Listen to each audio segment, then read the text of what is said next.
Hey, Gundam. Extremes. Welcome.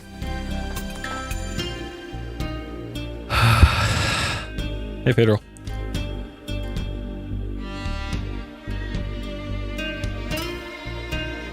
Hey, Leap. Sorry about no Walking Dead today. Something came up this afternoon. Oh, God. Had a weird afternoon. Weird afternoon. Hey, Manami.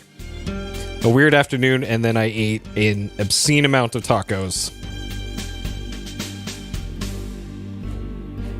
Yep. Yeah, the afternoon, very weird.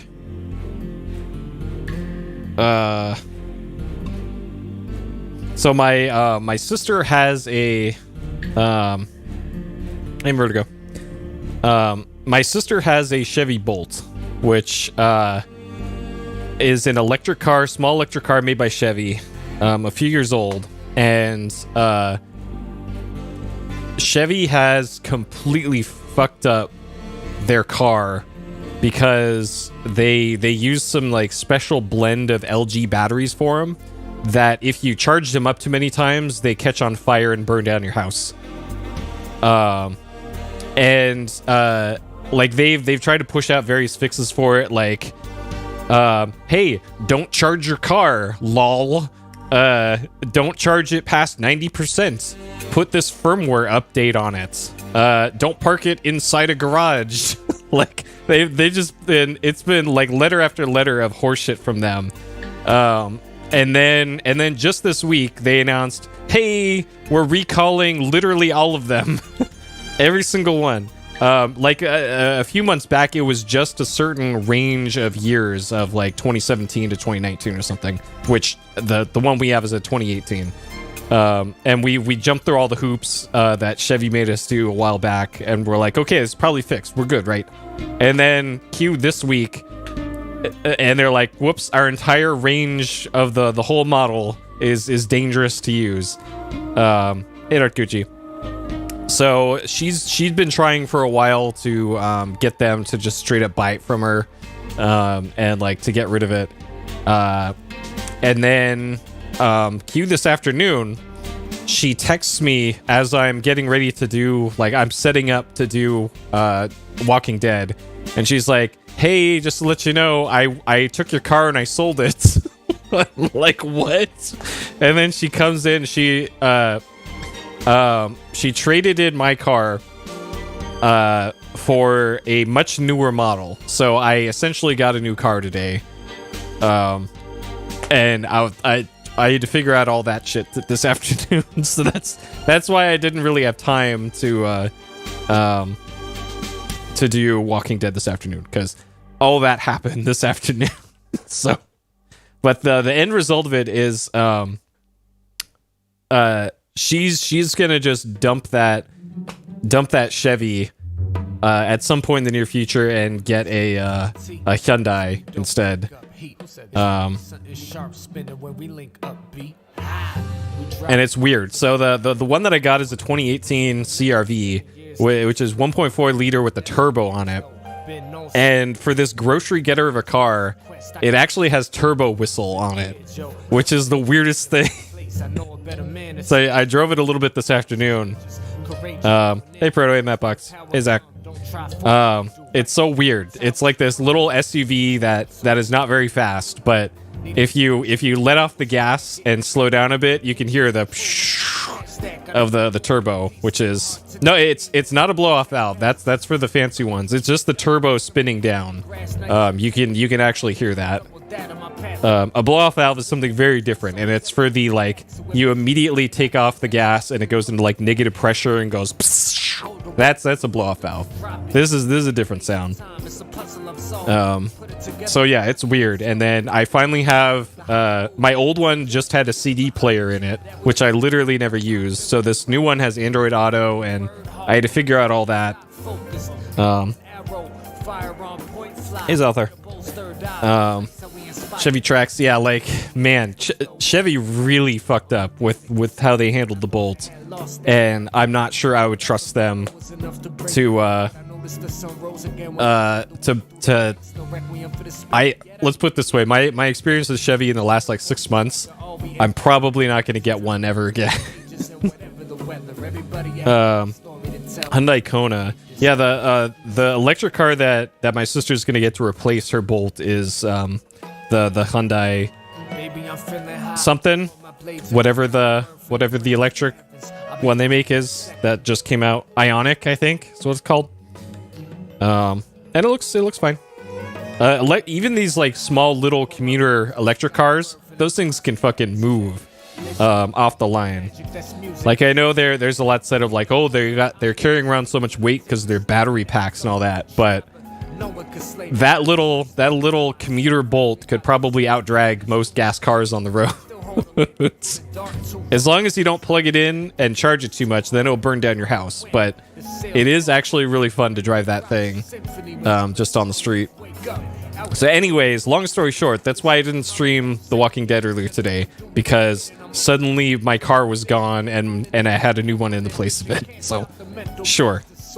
Though I will say they changed the geometry of the car because aerodynamics or something, and it's harder to see out of it now. I don't know if this is a tall people problem or what, but it's like the old car was like, here's the hood, here's the windshield, and then here's the ceiling for it, right? And the new one, it's like, here's that, and then like that for the windshield. And then there's this enormous thing right here for the mirror, because it's got some like cameras in it for automated crap, and that takes up a huge part of your visibility, like right here too. So it's like they put in all this shit to make the car safer, but I literally can't see out of the car, which that seems less safe, right? Oh god. So yeah, it's gonna be a learning curve, getting used to that. Yeah, normal modern cars, yeah. Oh man, I hate it. But we'll see. So that was today's excitement. Exactly. I'm farther away from the crash, right? Oh boy. Okay. So anyways, that's the excitement for today. We have further excitement tonight in Lorabo in the Dagger of Amon Ra. We're on part 2 of this one. A bit over 2 hours for this. I've died 3 times. All of those have been getting hit by cars so far. I have saved 20 times. One of those saves is cursed, and I can't load it. I wrote down which one it was, because it's just going to crash the game if I load it. Because Sierra. Great game design, great programming and all that. So, in case you missed the last time, here's what happened previously on Lorabo and the Dagger of Amon Ra. Previously. There we go. There's the speech support.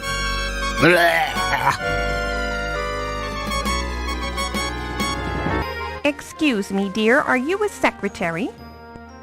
Actually, I'm starting a new job as a reporter for the New York Daily Register News Tribune. I've enjoyed traveling with you.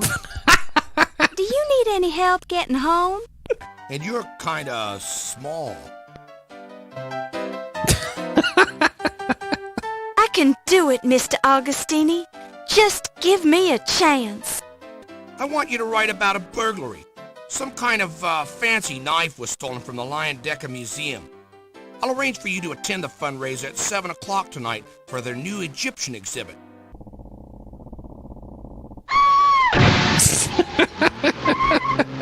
Yep. All right.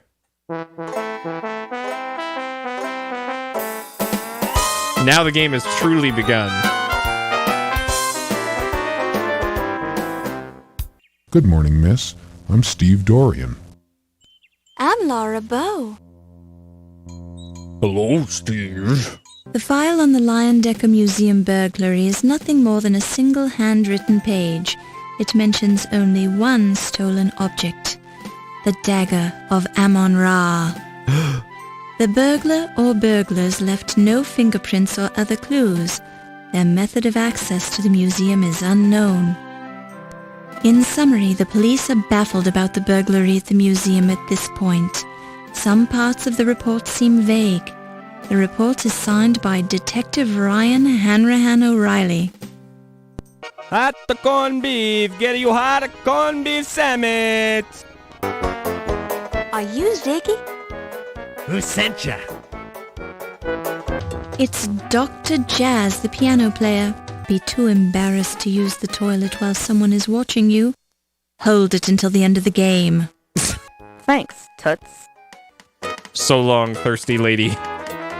It's been real. I have a cramp in my leg. Could you massage it for me, honey? Is that why she's stuck on the sofa? You look so cute in that outfit. It makes me want to scream. She's trying hard now. I cleaned it out 2 years ago. You got a problem with that?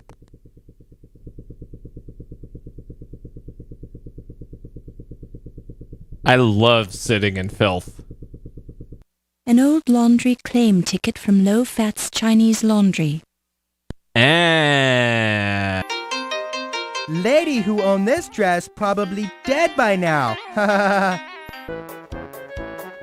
How about a free back rub? Or a neck rub? If you like, I could even do your whole body. Nice body. But where did you get those clothes? Salvation Army?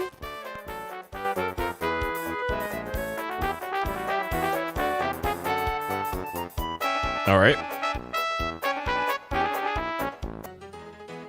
Okay, like I suspected. End of Act 1.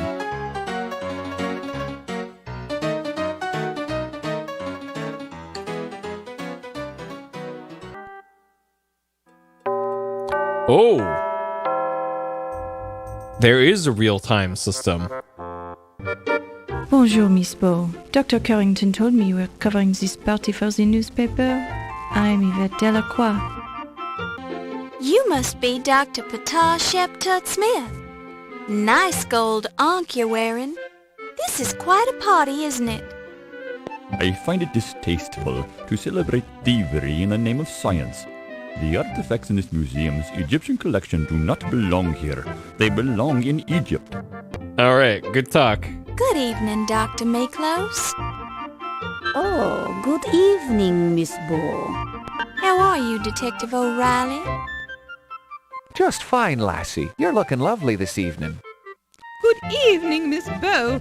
I'm the Countess Lavinia Waldorf Carlton. Please be sure to spell my name right in your story. Back to the Rotunda, Fräulein.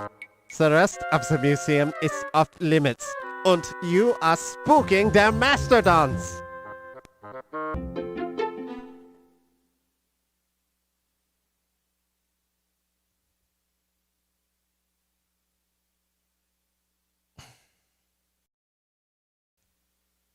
Okay. Well, this game is in the early 20s, so I'm not sure they existed at that point. So probably not. All right. I think we good on audio. Yep. Okay. Yep.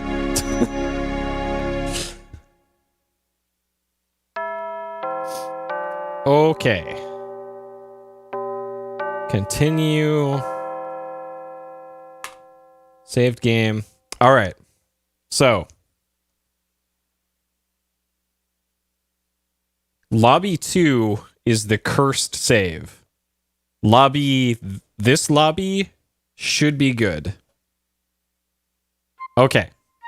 All right. Not cursed. Okay.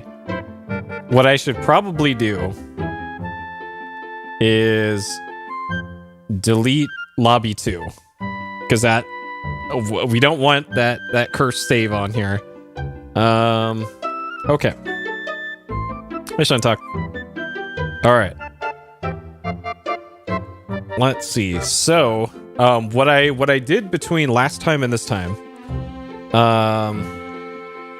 I went and I grabbed this from the the manuals from this. So this is the map of the museum that was provided with the game. So players had access to this. So we're currently in the rotunda. The museum shoppy we have access to, but I don't think there's anything for us in there. This little spot right here implies that we can get to this somehow, but I'm not sure if I could find that. We've been to the Mastodon room because that's where German Dude was. And then it seems there's no way to get to Life Mass directly from the main room. So whatever we need to do, it's going to be in the rotunda, out the front of the museum, or in the shoppy.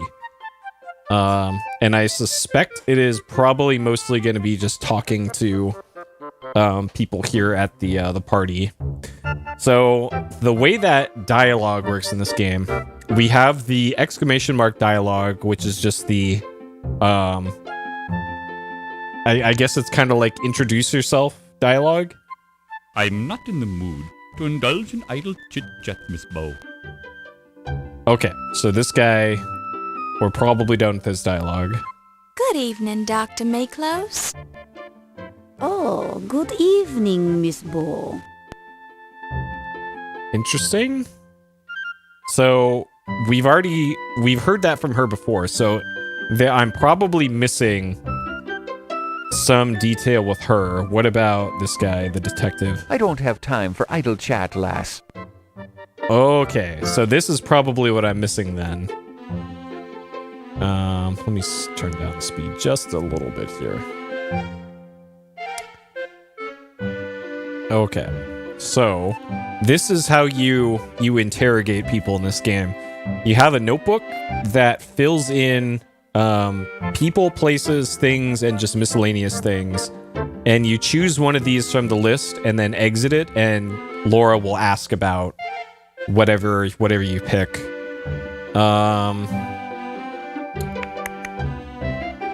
Let's see. I guess I'll ask her about everybody on this page. An odd little fellow, that one. He reminds me of one of the specimens in my dried rat collection. Okay. So I'm not sure what Ziggy is doing here. Ziggy's like this, I guess, underworld information dealer kind of dude. But he seems a little out of place at this party. Mr. Najir is a very quiet one, isn't he? And so polite. Sometimes I wonder about him, though. I see a certain light in his eyes, like Daisy's, when she's about to kill a spider. I think I like Mr. Najir. Okay, and that's this guy. The Countess. I don't know if I trust that one. She screamed when she saw my beautiful dried rat exhibit and cried out like a baby when my ferret Daisy bit her ankle. Foolish woman. She's letting a ferret run loose. Come on. Ah, Wolf. He has some lovely scars, doesn't he? Just between us girls, I think he's dreamy. Okay. Hey, Alyssa. So she's supposed to be Greek. I don't think that's a Greek accent. I'm no Greekologist, but I don't think that's representative. Yeah.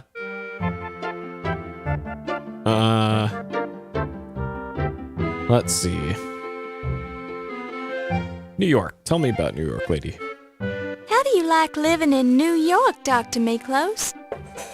Well, I had always heard it was a city rife with crime and danger and murder. So far, I have not been disappointed. Man, she's rolling those R's. Hey, check this out. You are wise to carry a magnifier, my dear. You miss so many of the good things if you don't look close enough. Imagine never seeing pores or lice or fungus spores. Okay. Sure. Are you having a good year, Doctor? But we have already discussed that, my dear. Oh, Let's shit. move on to a fresh topic, shall we? Oh, okay. Yeah, that's right. Okay. So in this game, if you talk to somebody and they give you, like, relevant information, they don't let you talk about it ever again. which is kind of a bummer. But we have already discussed... Okay, are we done with her dialogue? Good evening, Dr. Miklos. Oh, good evening. I think that means we're not done with her then? But we have already discussed that. Oh, I figured. Alright, my notebook. Ah, you are wise to carry a notebook, my dear. One never knows when one may see or hear something that will change one's life forever. Alright, good to see you.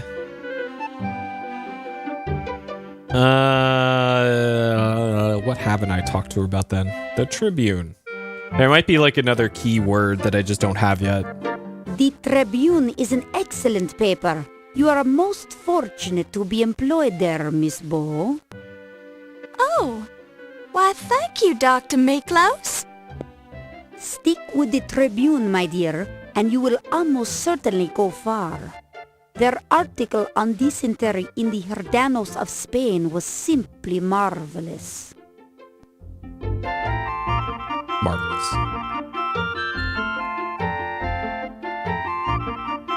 Oh, I find the police fascinating.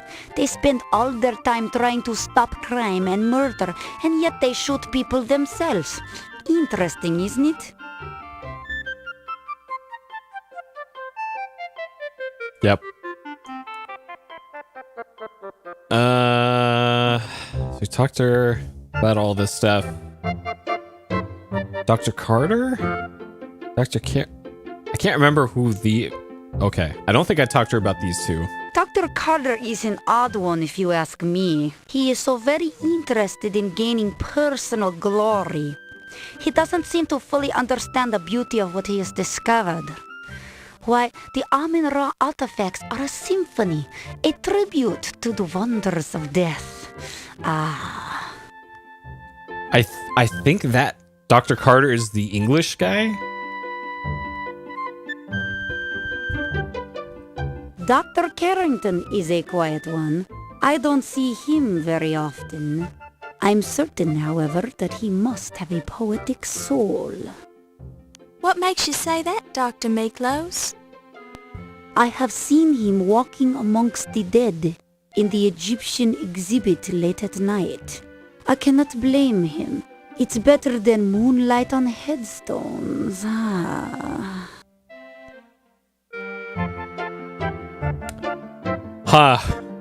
Well, whenever we get around to the murder part of this, she is probably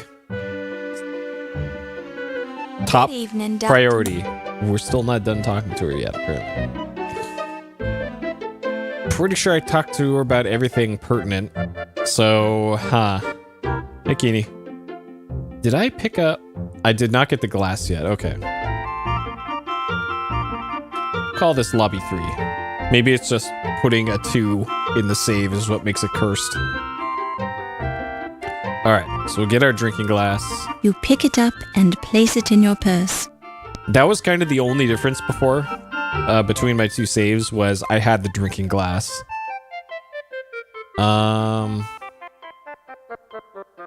Heard any good rumors lately? Maybe, or maybe not. What's it worth to you? Well, I don't have any money right now. Then I ain't got no rumors for you, Toots. Dang. Miss Bo, I am not wishing to be the rude person, but I must keep mingling this evening unless you have this specific question. Specific questions? Okay, so probably not. So here's the thing with the water glass. The water glass. A crystal water receptacle. So they call it a water receptacle, but based off of what one of the other characters said and some flavor text, you're supposed to use it on like a wall or a door to listen to what's on the other side with it, and not actually use it for putting fluids in, because adventure games. Okay, so here's the Countess again. So it sounds like the doctor, totally Greek, and the guy, the bald guy in the center, those two, we still have stuff to talk about. What about the Countess? Good evening, Countess. And the Countess. Good evening, Miss Bow. And then, so if I do this, You remind yourself of the principle. you talk to yourself. So if you want to talk to the Countess, you have to get like one of these pixels off to the side. All right, water glass. Well, I've seen many glasses tonight, dear girl. It is a party, you know. Okay. I'm curious if I could. You hear nothing of interest. Okay. So this is the gift shoppy. And there's so much crap in here, I'm not even sure where to start. I think I came in here before and I used this cash register and it didn't do anything. Laura, you'd never steal. Well, we have stolen several things in this game already, so... Don't touch it. You don't know where it's been. You can't touch the daggers on display in the locked case. Don't touch it. What a beautiful painting of the Mask of Tutankhamun.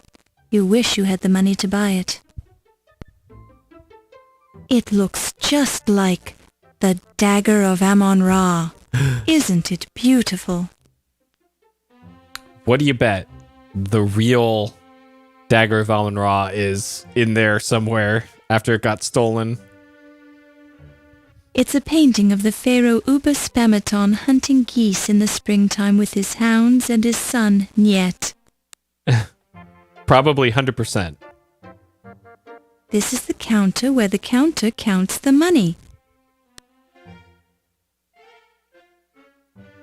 They appear to be broken pots of some kind, probably authentic artifacts. Or maybe someone just dropped them. Huh. What a beautiful Art Deco rug. You almost hate to walk on it. Anything under the rug? Nice weave. Sure. Magnifying glass. The rug is nice and clean. Great. Oh. Made in Pittsburgh. Okay. That's probably how you can tell. The dagger shows Pittsburgh's high degree of craftsmanship. Well done, Pittsburgh. The dagger shows Pittsburgh's high degree of craftsmanship. Oh, okay. So there goes my idea. Nearly immediately. You can't touch the daggers on display in the locked case. Wait, can I talk to... You get no response. Okay, sure. So I wonder if this is like That's not the sort of thing you want to examine too closely. Sure. Upon close inspection, you see nothing new here. Okay, so then we got all this crap on the back here. Like this, maybe? These vessels appear to be replicas of 7th century Welsh condiment pots made for export to Ireland. So she's an expert on pottery? These are replicas of early 12th century Celtic insect trapping pottery. These are replicas of early 12th century Celtic insect trapping pottery. What do you bet this is a copy protection? Like, look up in the manual. These vessels appear to be replicas of 7th century Welsh These vessels appear to be replicas. Okay, so those are all the same. These vessels appear to be replicas of 7th. Okay. These appear to be copies of ancient Egyptian artifacts. They seem to be nicely crafted.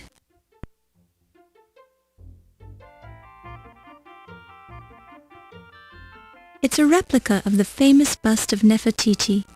You've always wondered if the paint wore off, or if the queen really had white eyes. Some native craftsmen did an excellent job of painting the bust. You can barely make out the signature. It says, painted with pride by Sam the Sham. Hey, that's not an Egyptian name.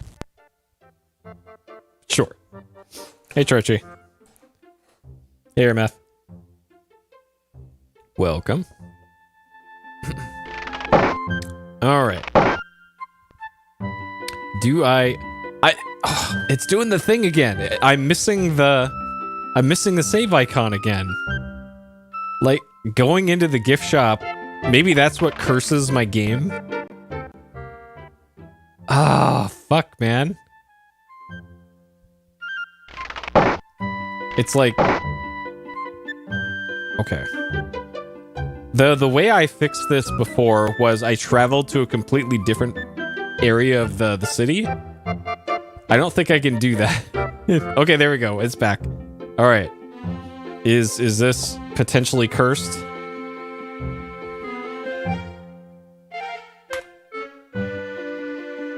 All right. I'm curious. Are we cursed? Okay, we're not cursed. We're good.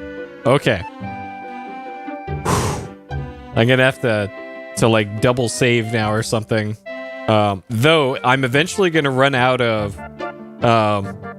room for saves. Okay, so let's keep talking to him.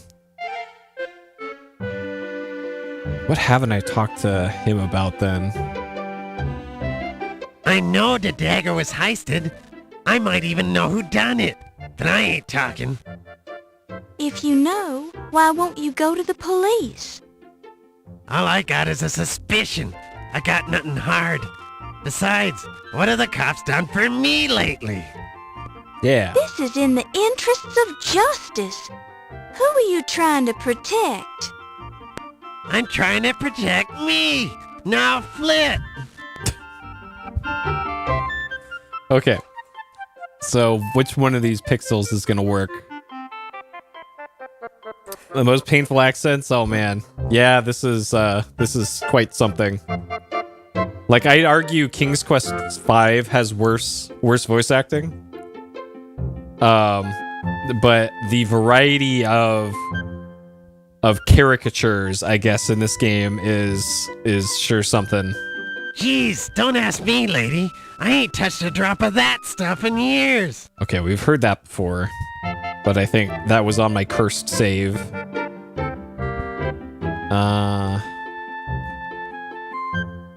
How was your year, Mr. Ziggy? Superb. Simply superb. First I mix a sawbuck on the Tunny Dempsey match. Now here I am rubbing elbow grease with a hoity-toity. Thanks for asking. I recognize some of those words.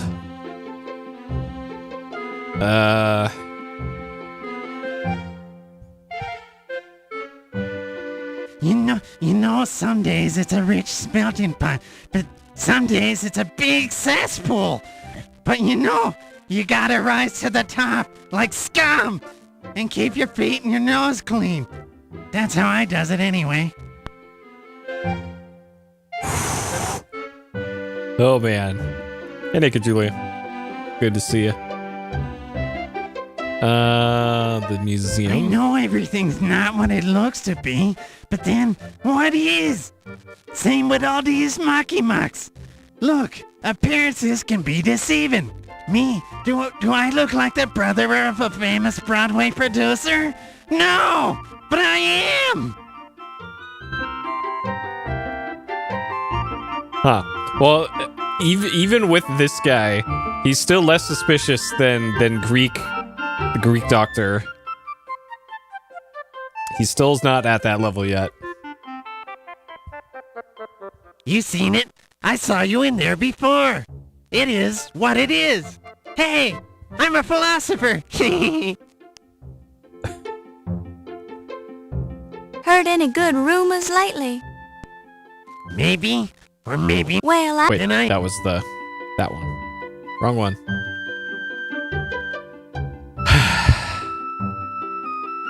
The docks? You're familiar with the 12th Street docks, aren't you? Not me, lady. Mostly your unsavory types hang out down there. Right. Okay, I don't think I've talked to him about the Can't help doctors. yous with that, Toots. Okay, at least he was brief about it this time. The new museum prez? Stodgy old guy, but a fine chap. Yeah, that's it, a fine chap. Good man. Okay, that's not what everybody else said about that guy, but alright. So he's not here. That's my editor. That's our co-worker.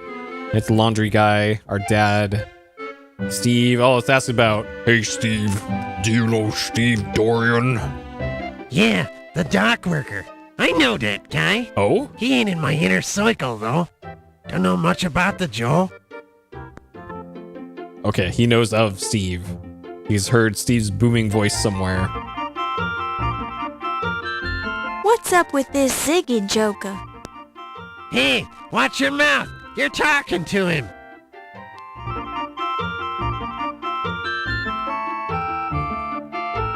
There's probably more to Steve because Steve is on the back of the box, I think.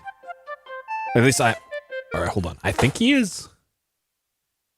Yeah, there he is. Hi, Steve. Romantic interest or ruthless rogue? Alright, yes. So Steve has some importance, apparently. Quiet guy most of the time. Accountant, I think. Boy, I'll tell you, those Egyptians know some crummy jokes. Alright. By the way, Steve Dorian, his profession is stevedore, by the way. I disproved this pun. Alright, Countess Water Closet. How many times are you gonna ask me? I already told you everything I know about that. Oh, whoops.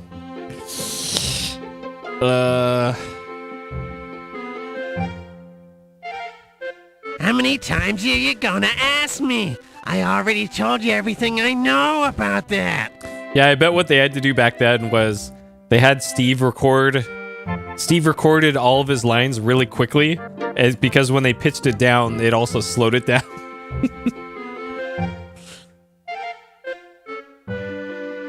That's probably why the delivery is so weird. Any good rumors lately? Maybe, or maybe not. What's it worth to you? Okay. Well, I don't have any. Then I. Alright, so based off of that dialogue, we're probably not done with him then.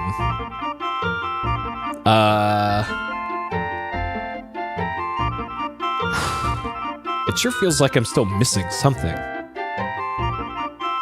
So this should bring us out back in front again.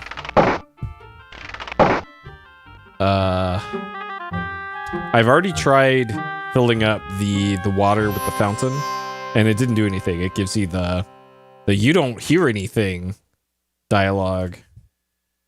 You hear nothing of interest. Yeah. So that's where I figured there's probably a different use for the for that. And then the taxi's not here, and we don't have our press pass anymore, so we can't taxi somewhere else. And I can't go left or right, and if I go on the street, I get run over because it's a Sierra game.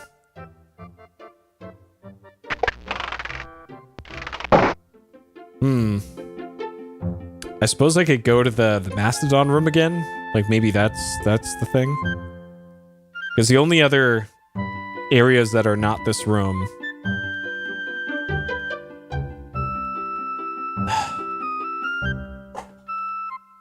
Hey, Howard. So there's the Mastodon room and the Shoppy. And I'm assuming that I can't get to the old masters there from here, even though there's clearly a break in the wall.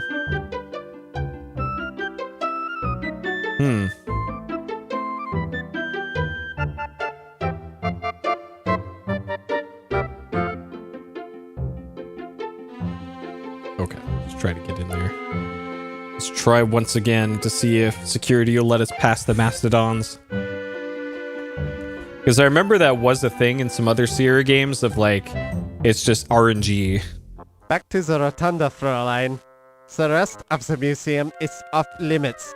And you are spooking their mastodons. Okay, we're still spooking Mastodons. I turned down the walk speed, so that's... or I changed it back to normal. Because that can end up being an issue sometimes with some Sierra games.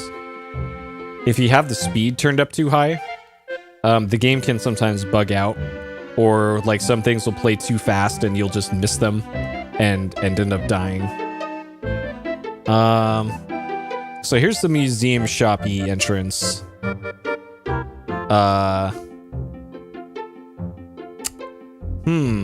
So there's probably like a fake... You can almost feel the low level of excitement in the room. Many of these partygoers have attended hundreds of fundraising events, seeing the same people, eating the same food, talking about the same things, and generally leading very dreary high society lives. Sure. So there's probably a hidden door in the wall here. Maybe like Don't behind touch these. it. You don't know where it's been. Can I touch this plant? You can almost feel the low... You can... Okay, so that's all the same. Pretty sure I got everything I could in the gift shoppy. It's the doorway to the... Oh. It's the doorway to the gift shop. It's the doorway to... Okay. God, it feels like... There's also a possibility I could be in like a dead man walking situation. Because this is a Sierra game. And they do that to you. Like, oh, you missed an item in Act 1? Well, haha. Good luck.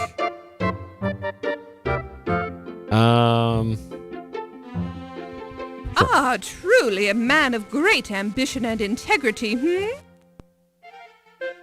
Sure. Well, yeah, it's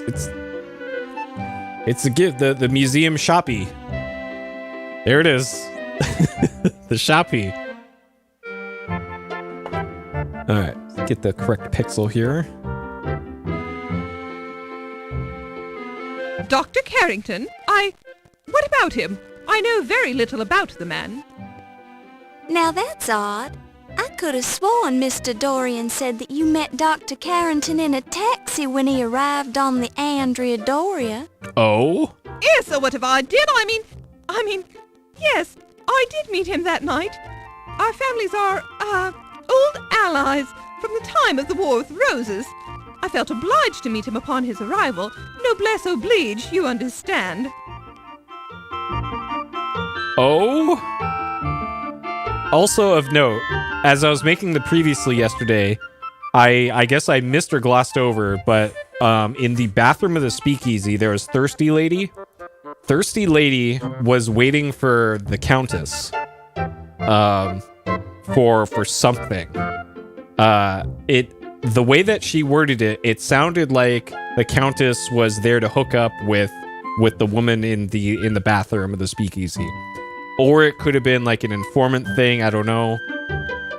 But I don't know. Maybe that's relevant somewhat to her backstory or something, I don't know.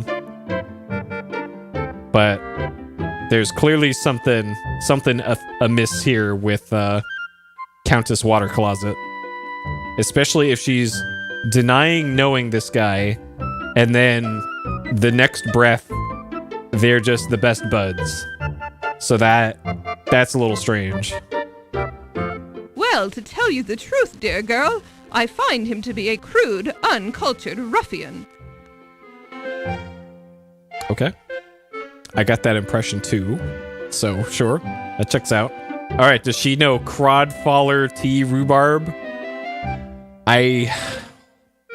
He also has a nickname that I already forgot. Oh, I do enjoy a bit of crodfaller with my tea. Sure. Oh, Rube. That's what Rube. All right, what about low fat? I'm sure I've never met him, Miss Bow. Okay.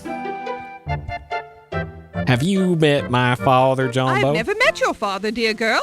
He's a policeman, you say. How delightful. Sure. All right. Have you met Stevedore? What a lovely boy. He has such charming manners, and he's so handsome, How does everybody know Steve? What? All right. Does she know our editor? I haven't had the pleasure of meeting him, but he sounds simply charming. I imagine a man who runs a newspaper must be quite wealthy, So, all right. Let's see. I think I've already talked to her about Ziggy. In the same town? Well, this is literally New York. New York is where we're at. So, even 1920s New York. I bore rather easily, dear girl. Do let's move on to another subject, Okay. So, about Ziggy. Ziggy claims he's never met the Countess, but then the Countess says she hates him. So they have met before. I don't know. I think I've talked to her about everybody else then. I bore rather easily. Yeah, so talk to her about that. Man, this interface for dialogue is so tedious. I bore.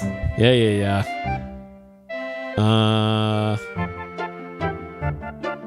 I bore rather easily. Okay.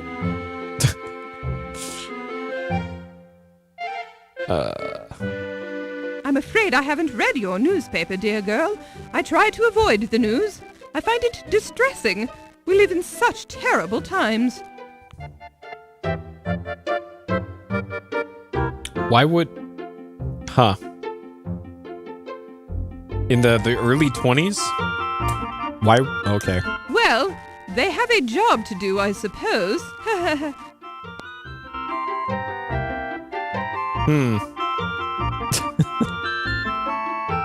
Oh, heavens, my dear.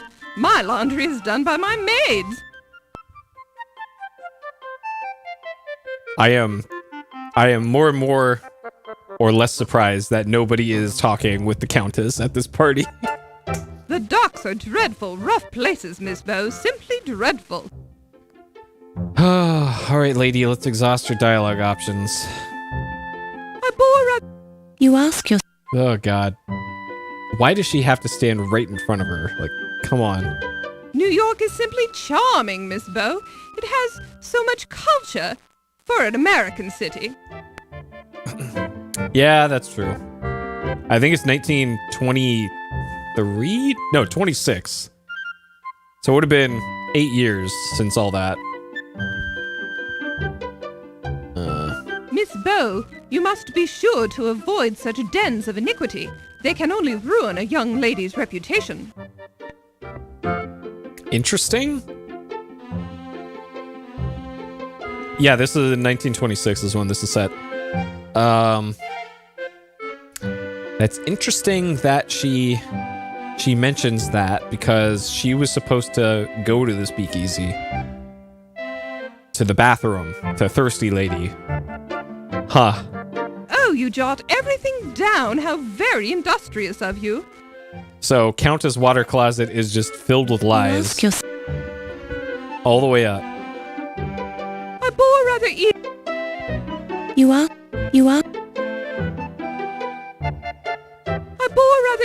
Oh, God. Okay, I think we're almost done with talking to this. I bore... Oh, man, lady. All right, burglary. I bore... She bores rather easily. Tell me about Egyptology, lady. Can I just double click this? Nope, you have to. You have to left click on it, right click to get the exit icon, and then left click outside of it. And she bores rather easily. Okay, let's save so I don't have to do that again. Save over the cursed save. Well, let's see. It's a buffet table loaded with food. Food. Food is your answer. You see a short, elderly woman dressed flamboyantly, and you suspect expensively, and sporting a grotesque amount of makeup. In fact, when she speaks, you notice small flecks of base coat chipping off of her jowls and tumbling onto her furred collar. Yeah, like pig butts. Roasted shoulders. The buffet tables are heaped with food, champagne, and water. Oh, heaped with water. Nice. The buffet tables are heaped with food, champagne, and water. Okay. The buffet tables are heaped with food. Okay. It's a colossal bust of the pharaoh Ramses II, discovered at the Ramesseum, his mortuary temple on the Nile's west bank opposite present-day Luxor. The complete Ramses statue stood nearly 60 feet tall and weighed more than 1,000 tons. Presumably Ramses was not this large in life, although many people have stated that Ramses had a big head. Yeah, that is true. How were they allowed to have champagne? Yeah, it's probably because rich people. They are cops in attendance, so. Okay, does she have different dialogue now that we've talked to her about everything else? Good evening, Countess. Good evening, Miss Bow. So we're still getting the good evening from her, despite talking to her about literally everything in our notebook.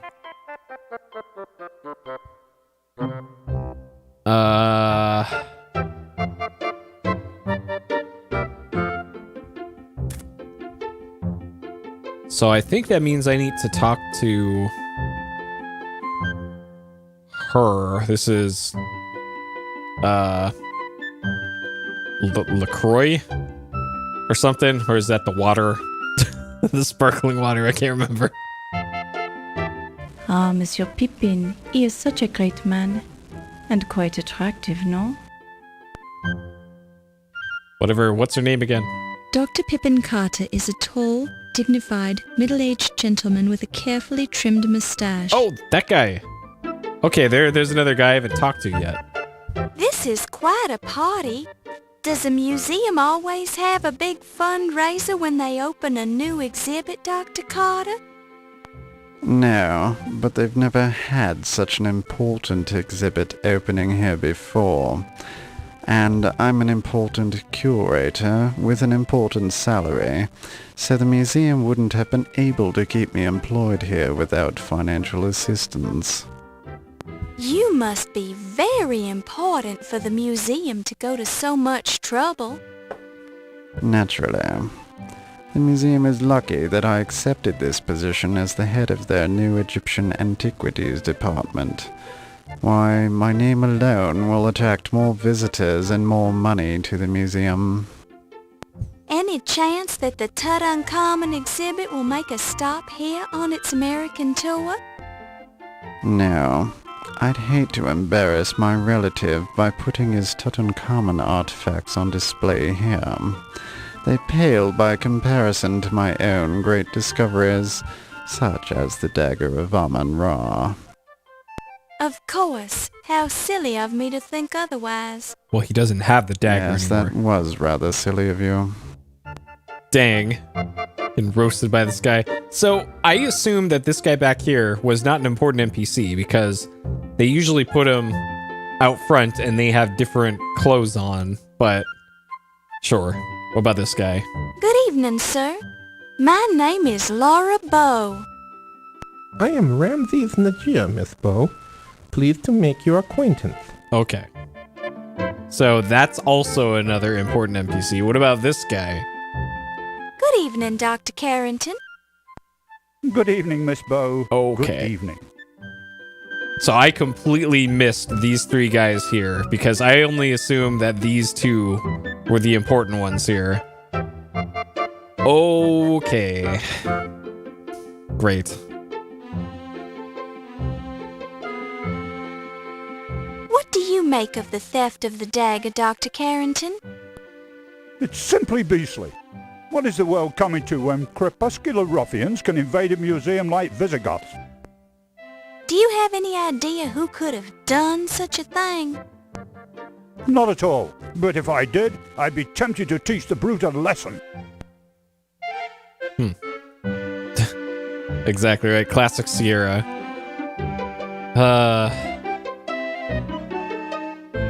Egyptology is all quite the fashion now, Miss Bow.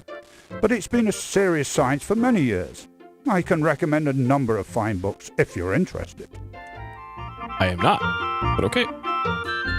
How's your 1926 going, Doctor? Have you found 1926 to be a good year for you, Dr. Carrington? Yes, I would, Miss Bow. Frightfully good. And what is that, Doctor? It's not often that one gets the opportunity to head up the most respected museum in America, Miss Bow. Okay. Mr. Najee, would you have any idea who might have stolen the dagger of Amon Ra? No, but whoever did should be boiled alive. He should be fed to hungry crocodiles. His guts should be strung from the pyramids. He should... Oh, excuse me. I get a little passionate on the subject. Quite all right, Mr. Najee. I understand. That guy has the same voice actor as the taxi driver. It just added a lisp. That's the guy who did it? Yeah, probably. Are you an Egyptologist, Mr. Najee? No, not professionally. I have always been interested in the history of my country and made a point of studying it. I am particularly interested in ancient Egyptian religions. Oh, I just realized this guy is Roger Wilco's son in Space Quest 4 as well. Or it might actually be Roger Wilco himself. Mr. Najee, would you say that 1926 has been a good year for you? Well, yes, I would have to say so. Business in America is booming, and many people need an accountant. I have not wanted for work, and my beloved wife Isis is soon to deliver our third child. I suppose I am as happy as a man should be. Congratulations on the upcoming blessed event, Mr. Najee. What are your other children's names? Well, there's Horus and Amon, and the new baby shall be named Anubis, after the wise and just Lord of the Dead. Oh, how lovely. But what if the child is a girl? The name shall be Anubis either way.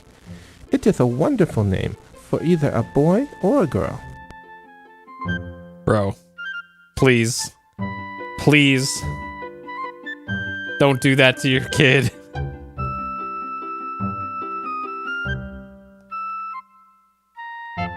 Would you say this has been a good year for you, sir? Well, let's see. I made the most important archaeological discovery of all time. Almost everyone on the planet knows my name, and I've clinched a curatorial job I've been after for years. Yes, I'd say it has been a rather good year. Seems to me you might have a problem. A problem? Such as? Well, you've accomplished so much this year. What are you gonna do next? Next? What next? Don't bother me with such ludicrous questions, you silly female. I have a feeling this guy is going to be the first one to turn up dead. Once people start dying in this game.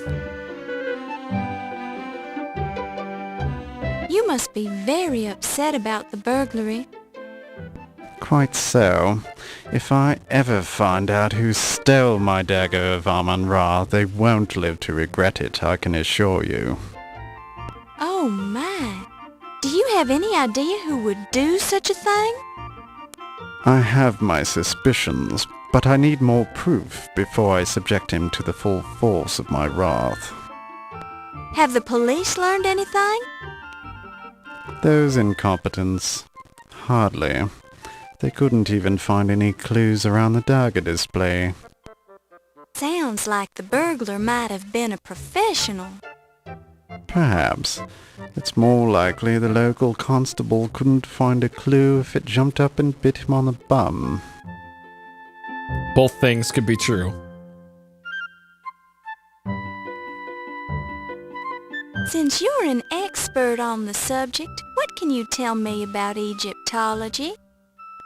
I don't have time to explain the intricacies of my profession to a neophyte. If you're truly interested, I'd suggest several years of difficult study on the subject at one of your better universities. Once you've finished that, you can talk to me again. Dang. Okay. I'm not sure at which point I don't need to talk to people here anymore. So I've talked to these three, because these three clearly important characters. They're spaced out, but they're all in the same area. They have unique sprites. Good evening. I'm Laura Bow. The snobbish high society partygoers just ignore you entirely. You're not a part of their accepted social circle and are therefore beneath their notice. Dang. Okay. So did we get any new dialogue things? No. I have only met her briefly, but she seems to have a sincere concern about my problems. A charming woman.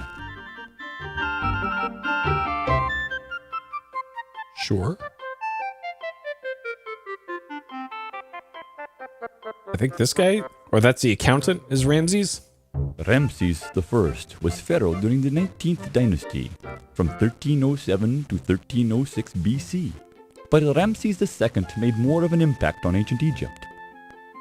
Ramses II was responsible for gargantuan construction projects which left his mark on the face of Egypt for thousands of years. I admire his great works and hope to emulate his feats someday. Actually, I was referring to Ramses Nagia. Nigeria's never heard of him. Are you sure you don't know him? No. I mean, yes. English is such a difficult language.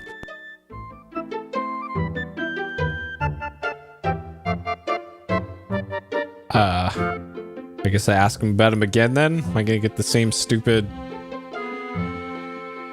You already asked me that, you silly female. Silly female. Two different characters have said that now. Alright, how about Ziggy? Never heard of it. Okay. Alright, Dr. Pippin. You dare to mention his name to me? He is the blasphemous temple destroyer and tomb robber who stole the dagger of Amon-Ra from Egypt. He will know the full force of the curse of the pharaohs. The curse of the pharaohs? What's that? The defilers of the great Egyptian tombs and temples will all die as a result of their crimes. The gods themselves will punish them. The great Amon-Ra will snuff out Peepin Carter's life as easily as I can crush a dung beetle under my shoe. How will this happen? Amon-Ra works in mysterious ways. You will have to wait and see. Huh.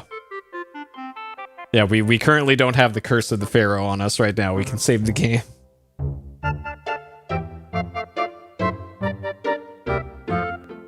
I had hoped that Dr. Carrington would listen to reason. I had made another appointment to speak with him about the return of the dagger of Amon-Ra to its rightful home. but this seems futile since it is no longer in the museum. Another appointment? You spoke to Dr. Carrington once already?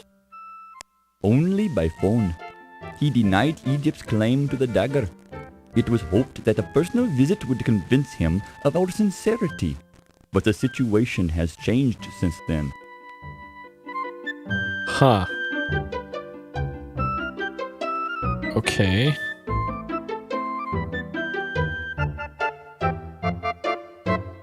So that's why this guy's at the museum, is to try and convince the administrators here to give up their stolen artifacts. Okay, has this guy met Steve? He's only been in the country for like a week, but perhaps he's met Steve. Do you know Steve Dorian? He works at the docks. I don't associate with common dock workers, madam. Okay, we found the one person in New York who has not met Steve. Have you met Steve? Ah, the young stevedore, Steve Dorian? He is a charming young fellow. I imagine he has some wonderful scars from working on the docks. He's like, okay, yeah.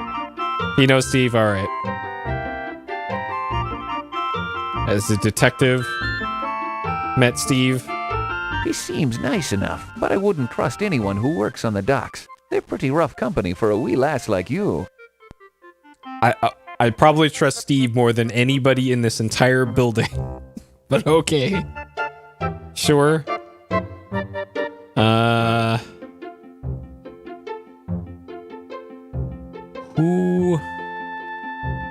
Who else here then? Yeah, there's some thirsty women in this game, man. Except Laura Bow, she's just too oblivious. I probably talked about everything else. You already asked me that, you... Okay.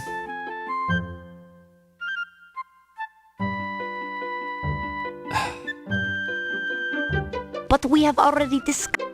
Oh, God. Okay. But we... Did I already... But we have... Oh, God.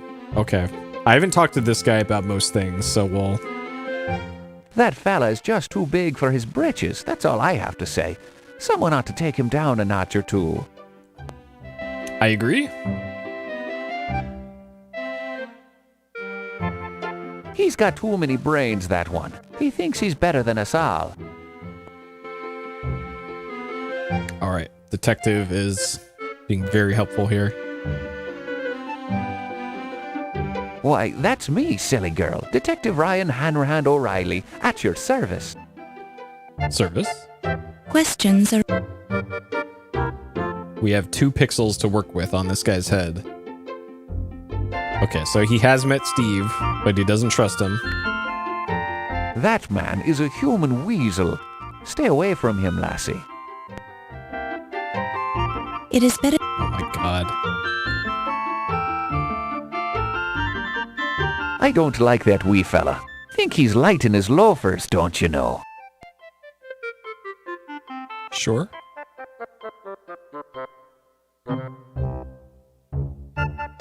Now there's a slippery old bat. If she's royalty, then I'm Rudolph Valentino.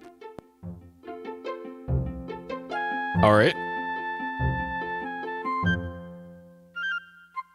He's not much of a security guard, if you're asking me.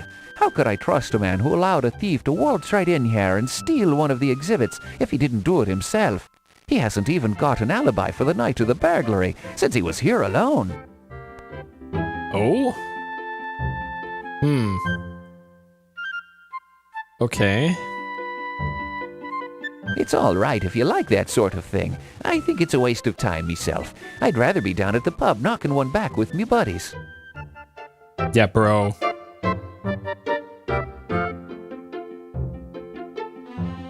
Do you like living in New York, Detective O'Reilly?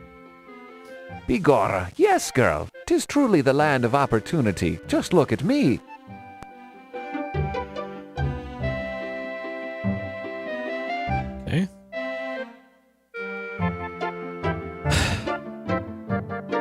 docks? The docks are dangerous places, lassie, infested with as many cutthroats as there are rats. I'd stay away from there if I were you.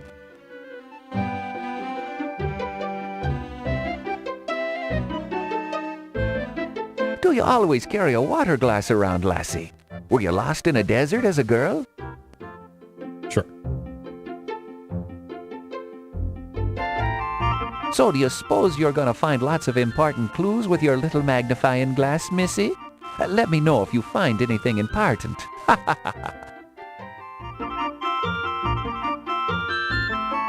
You ask. Oh my god. Alright. Detective O'Reilly, has 1926 been a good year for you? Oh, most definitely, lass. I've put away more criminals this year than you'll ever see in your whole life. That makes it both a bad year and a good year, doesn't it, Detective? I mean, if there were that many criminals on the loose to begin with, we must be in some sort of crime wave. You see it your way, lassie, and I'll see it mine. Sure. Pretty sure I talked to him about that. Do you know anything about Egyptology, Detective O'Reilly? Enough to know it's a bloody waste of time. Sifting through all those old bones and rotting tombs. Better to let the dead rest, don't you know? There's our first don't you know. Still waiting on the I do declare from Lorbo. Hopefully it happens before this game's over. I'm a busy man. Okay, so we've already talked to him about that.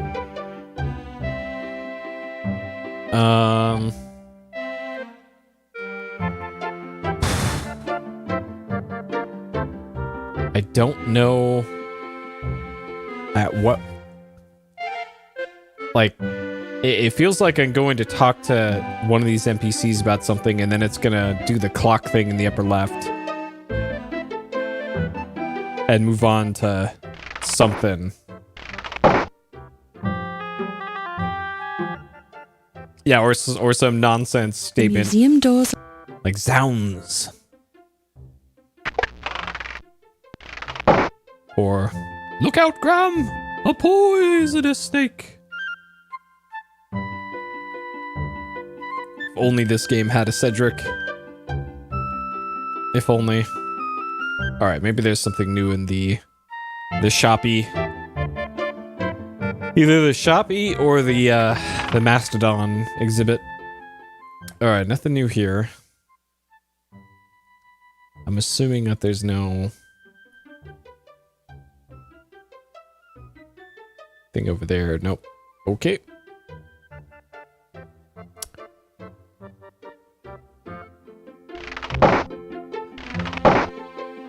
Hi! You're having such a good time, I thought I'd introduce myself. I'm Laura Bow of the New Orleans Bows. The fanatically happy snobs just ignore you entirely. They're having so much fun, you're sure they're putting on an act to impress their friends. Sure.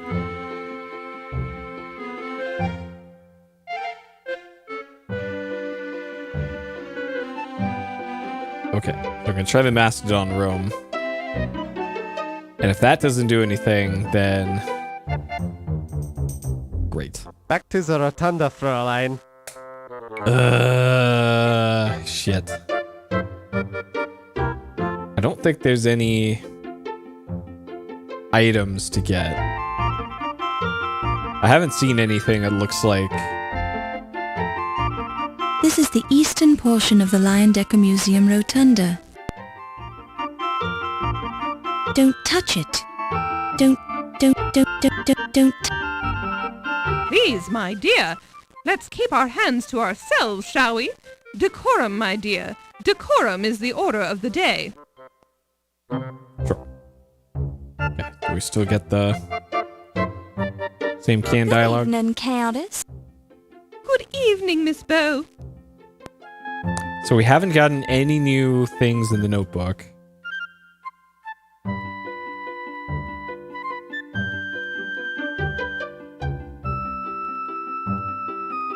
I can't like double click it. Magnifying glass, water glass.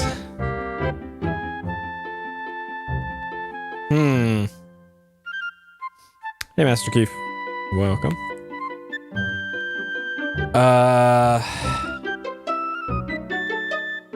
And I mostly talked about, with these three guys in the back, I mostly talked about the stuff on the miscellaneous part of the notebook. So it's probably people. The fellow has quite an overinflated ego, but he's got a legitimate reason for it, I suppose. We just got to go through this huge dialogue dump. Why, that's me, young lady. Dr. Archibald Carrington III, at your service. Before it lets me play the game. Oh, he's a good enough chap for a law enforcement peon. Okay. Does he know Steve? Have you met Steve? A stevedore? I'm afraid I don't discourse with proletarian ruffians of that stripe. Okay. He does not know Steve. We found a second person. That means I already distrust this guy. Miss Bow, I find it vaguely offensive that you would even think that I know anyone named Ziggy. He's standing like 3 feet from you, but okay. Now there's an intense personality. He doesn't look it, but there's something seething below the surface. I'm frightfully sure of it. In any case, the fellow is a fine accountant. Huh.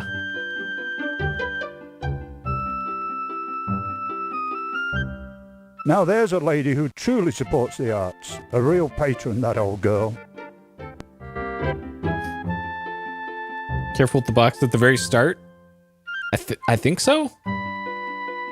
No, it was this guy, the guy with the other guy with the mustache.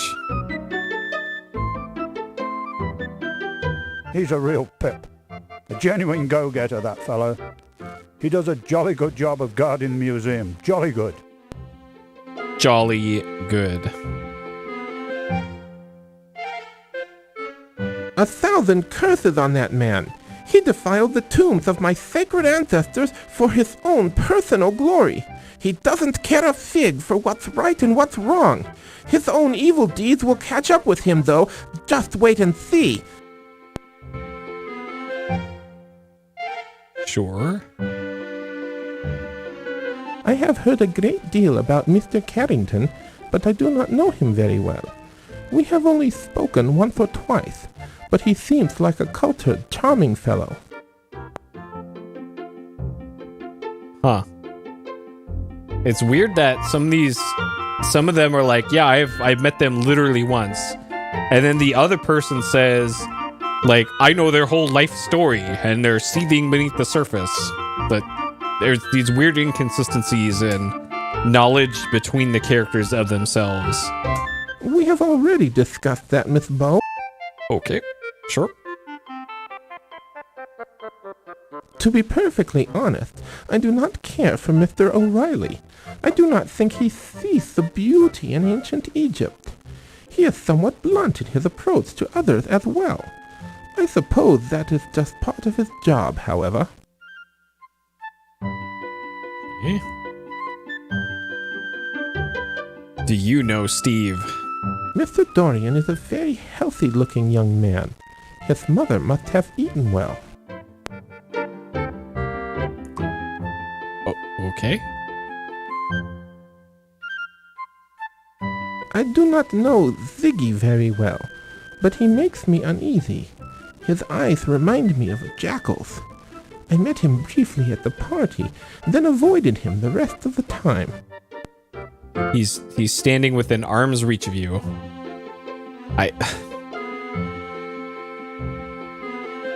Why, I am Ramses Najir, Miss Bow. I am an accountant and a proud father of 2.5.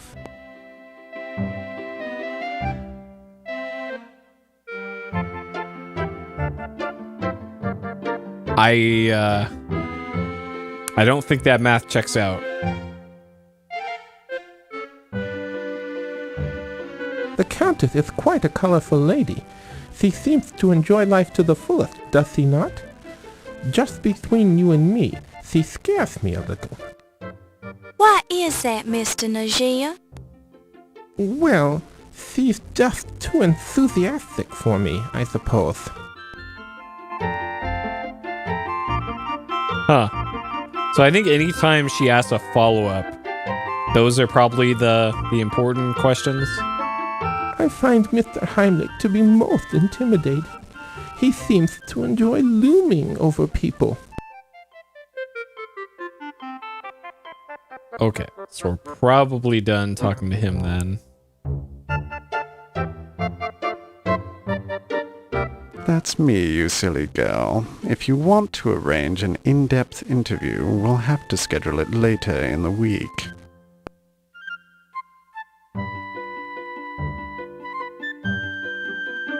Dr. Carrington is a fine chap. Used to be in charge of the British Museum, you know. I ran into him several years ago when I visited the British Museum to consult with Dr. Butch. Seems odd that Dr. Carrington doesn't remember me, but I almost didn't recognize him either. He's getting old after all. Looks different. Memory's probably shot as well.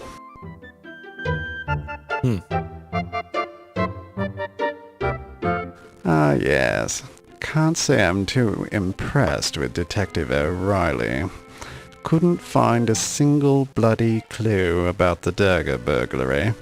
And he has the nasty habit of chewing on grapes constantly, probably to cover up the smell of the alcohol he drinks.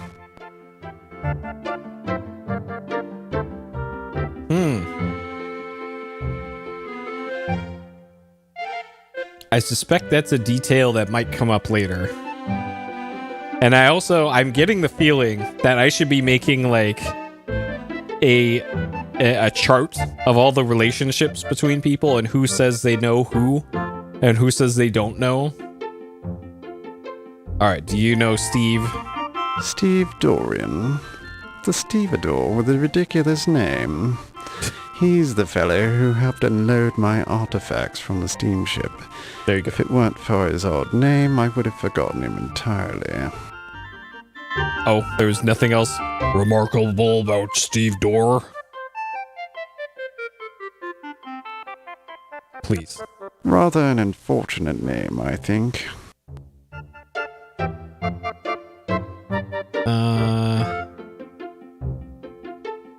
Of course I know Ramses. There were several of them, actually. Ramses I was pharaoh during the 19th dynasty from 1307 to 1306 BC, but Ramses II made more of an impact on ancient Egypt. From 1290 to 1224 BC, Ramses II undertook a succession of gargantuan construction projects which left his mark in the face of Egypt for thousands of years. His mortuary site at Thebes, the Ramesseum, contains a temple to Amon-Ra, a royal palace, a mortuary temple, and several storerooms. Actually, I was referring to Ramses Najee. Never heard of him. He's standing right next to you. All right, here's my OneNote notes already. One is the riddle that a character mentioned that hasn't come up again since. And lobby 2 save is cursed, don't use it. There's a full extent of my notes so far.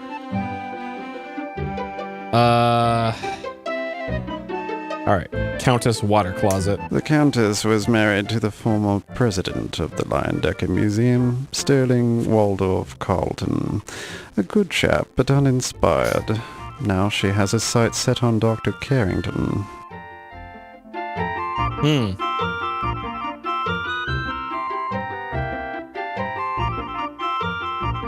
Ah, yes. Heimlich's the security chief here.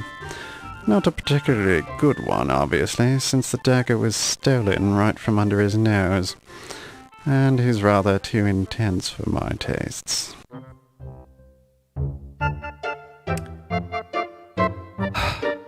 Okay. I think I've exhausted all the important dialogue now, but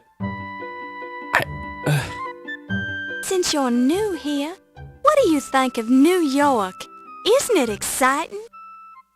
I hate it. It's crowded, it's noisy, and you Americans have no concept of how the class system is supposed to work. You go around treating each other like equals, which I find very distasteful.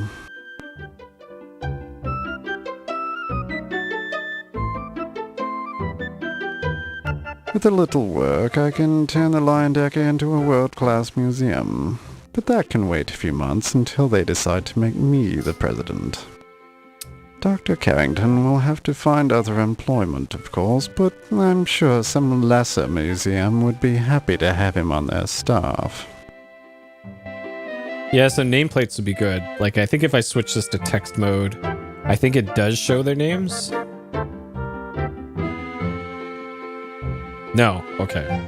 You silly female. So that's what text mode looks like, and that's what the floppy disk version of the game, how it plays.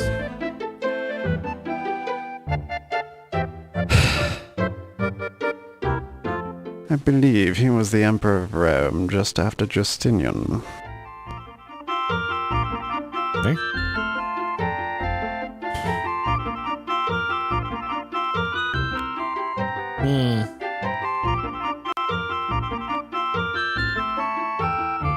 That's why I arrived on the steamship Andrea Doria. I came over with the artifacts for the Egyptian exhibit. Apparently Dr. Carrington was also on that voyage from England, but I never ran into him aboard ship. Keeps to himself a lot, you know. Dr. Carrington was on that too. Interesting. Which is this guy, I think? I think this is Carrington.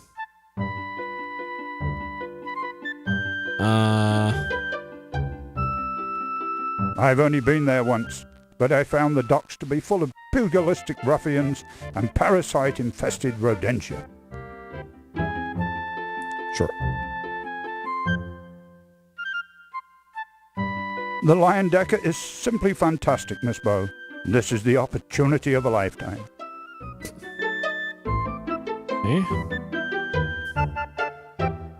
The Lion Decker is a beautiful museum, Miss Bow, but I do not approve of the despoiling of my ancestors' tombs, much less the wanton display of their bodies. Oh shit, accidentally clicked. Well, hopefully he didn't say anything important after that. I gotta take my hand off the mouse or something, so we'll never hear what the end to say. Fuck. Oh dear, the docks are very rough places, Miss Bow. I stay away from them. I would suggest that you do the same. Attractive young ladies like yourself are the favorite prey of the jackals who prowl there at night. Okay.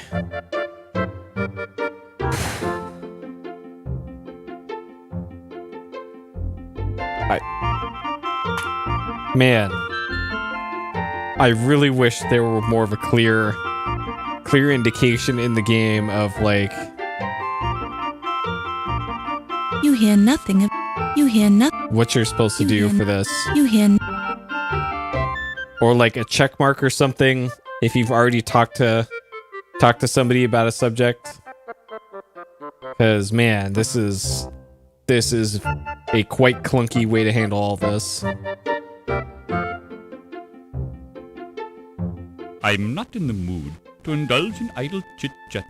Good evening, Dr. Meek. Oh. So she still does the greeting.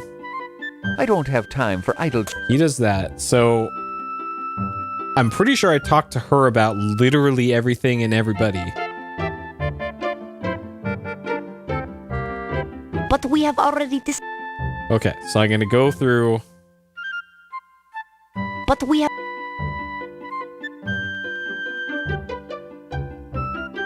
Yeah. But we have already... Like, maybe the people who really love this game played it with a walkthrough or something. Mr. Agostini? I have only met him once or twice at social affairs.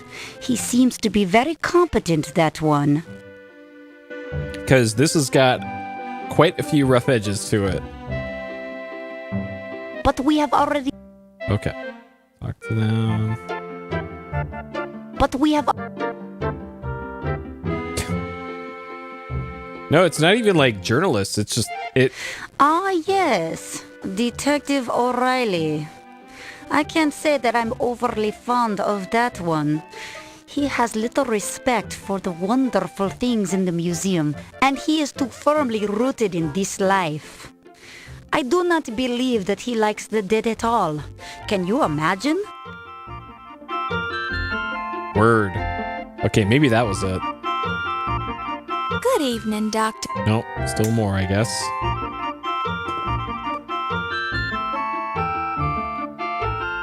I am sorry, but I don't know what a crodfaller is. Ah, is it some sort of pastry? Okay.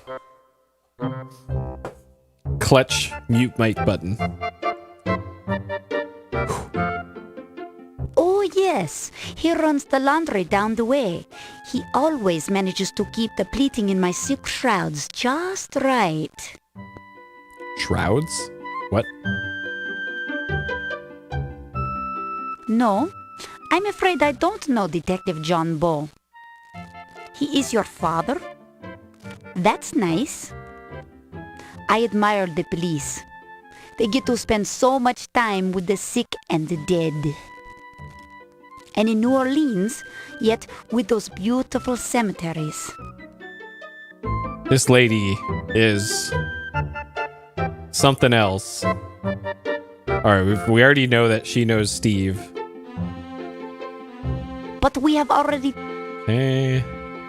Pretty sure I talked to her about everybody on this page, but let's be sure. But we have... Oh man, this dialogue system is... But we...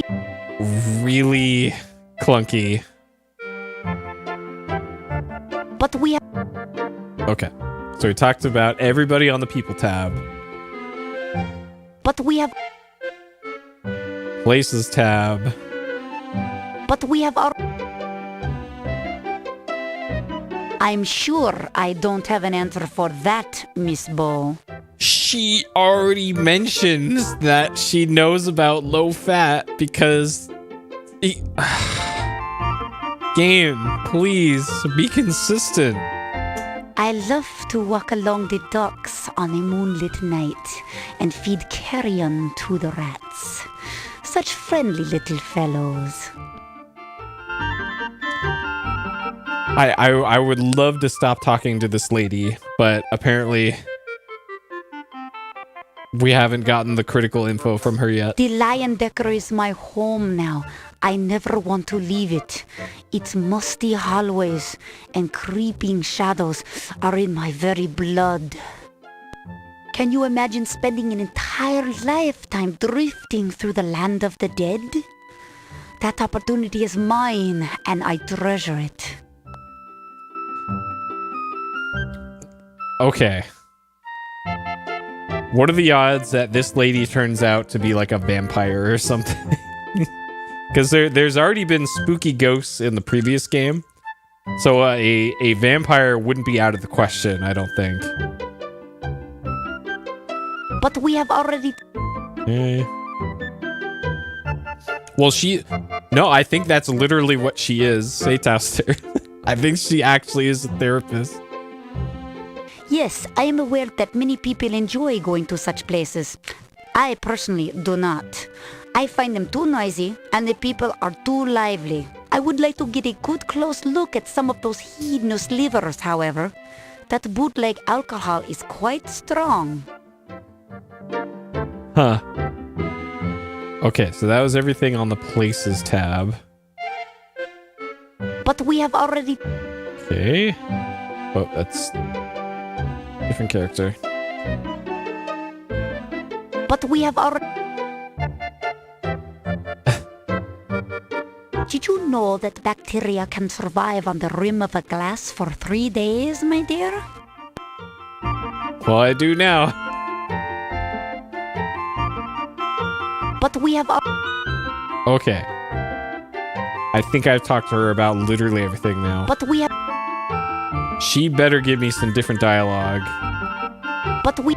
Okay. Please. Good evening, Dr. Mayclose. Oh, good evening. What the fuck?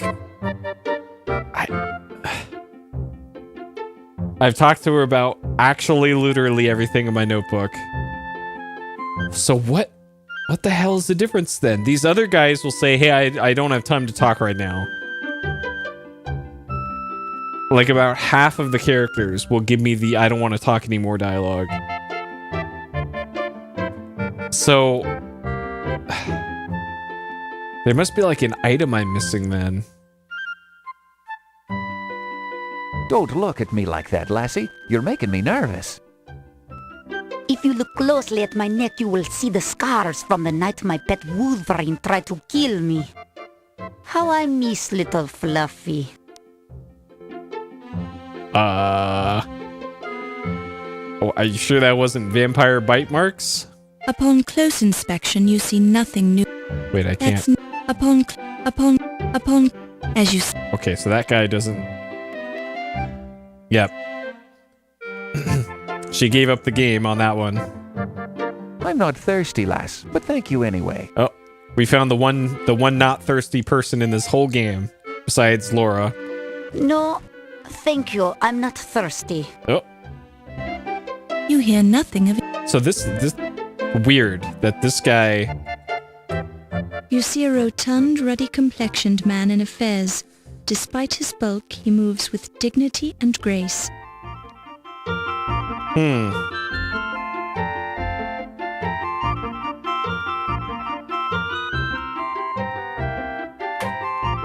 Huh.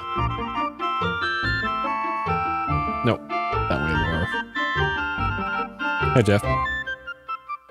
I'm not thirsty. Alright, are you thirsty, Ziggy? No dice, lady. Get your own drink. This is open bar. It's every man for himself. I prefer the wine glass unless I am listening at the doors, no? Don't take me seriously. I am just making the joke. Okay, so... I think she's the one who gives you the hint then that you use the water glass to listen at doors. You hear nothing. You hear nothing. I don't know what pixel. No dice. Okay. No, thank you. I'm not thirsty at the moment. No, thank you. I'm very particular about my hygiene. You hear No. Okay. You. So guy in the back. No dice. May or may not be thirsty. We'll never know. You see a bald, greasy, unpleasant little man with overlarge paws and a sour expression. Stop that, you silly female. Why? I am hoping you like what you are seeing, Miss Bow. Oh, turns out she is thirsty. Please do not scrutinize me so severely, Miss Bow. You are making me nervous. Please do not scrutinize me so severely, Miss Bow. You are making me nervous. That's more than a little rude, Miss Bow. Okay.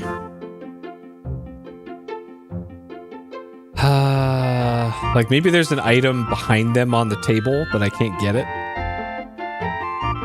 Please, Miss Bow, you're being rude.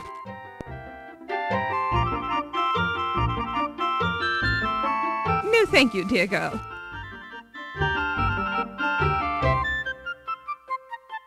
Okay.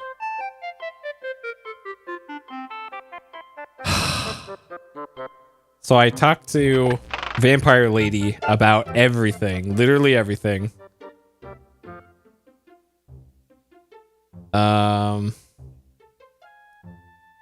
Nice weave.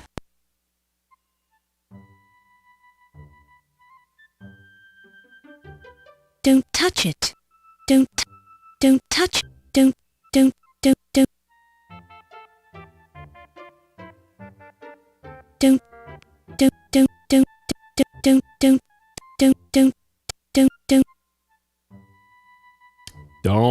touch it. Laura, you'd never steal. Some random... You hear nothing of interest. Huh. Yep. Don't touch... DJ Roberta Williams. Don't touch... You can't touch the daggers on display in the locked case. Like it... Don't touch it. It feels like I probably need to break that glass at some point.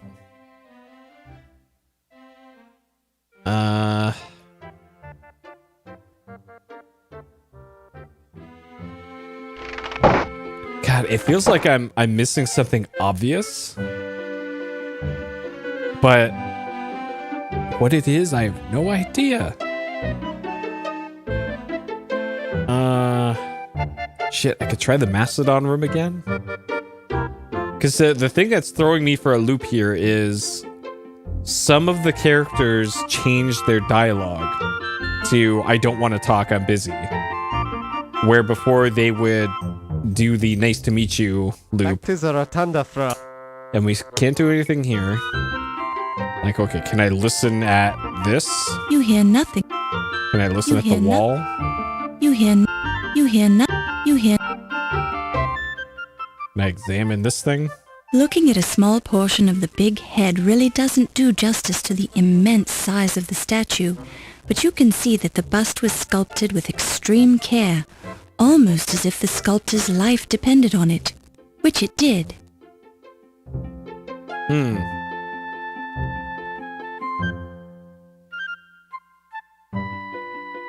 And if I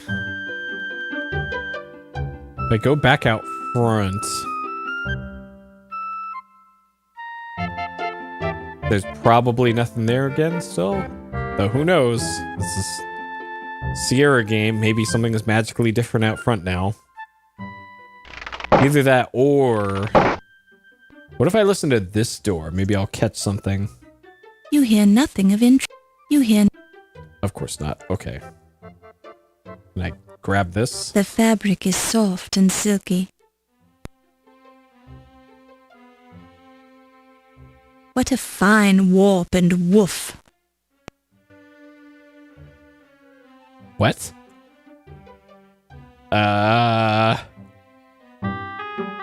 Sure. Considering that this car is parked right out in front of the museum, it probably belongs to an important staff member, so it's not a good idea to fool around with it. Considering that this car is... Okay, so that's the same. Upon close inspection, you see nothing new here. Upon close... And I can't walk off screen. Don't stray too far in the Big Apple. It's a big city and you're not familiar with it yet. Okay, and I can't fill up the glass with water. You hear nothing. You hear... You hear... You hear... You hear... You hear... You hear... You hear... You hear... You hear... You hear... Okay. Upon close inspection, that's not the sort of thing you want to examine too closely. Is there like... Feels like water. Is there like a coin in the... A fountain. The fountain I could get? Because that's the thing. People throw coins in fountains and...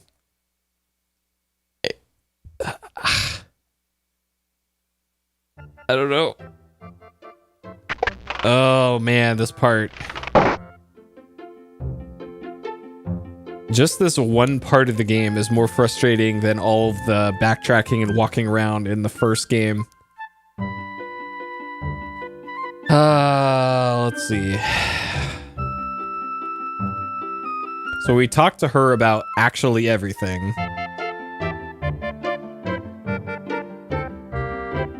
I do not know this individual.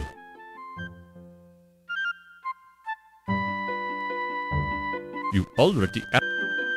Hey? You already asked. I believe he's investigating the burglary of the Dagger of Amon Ra. Perhaps, if he'd stopped drinking, he might have a chance at finding it. Dang. I still have some trouble with your language. I do not know this crowd fella. It is some sort of local delicacy?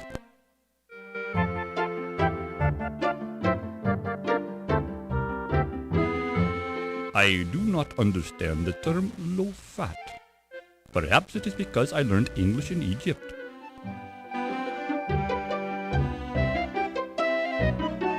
The English longbow was a formidable weapon. The English won the Battle of Agincourt against formidable odds because they were equipped with longbows. I said John bow, not longbow. I've never heard of a John bow. It must have been an American invention.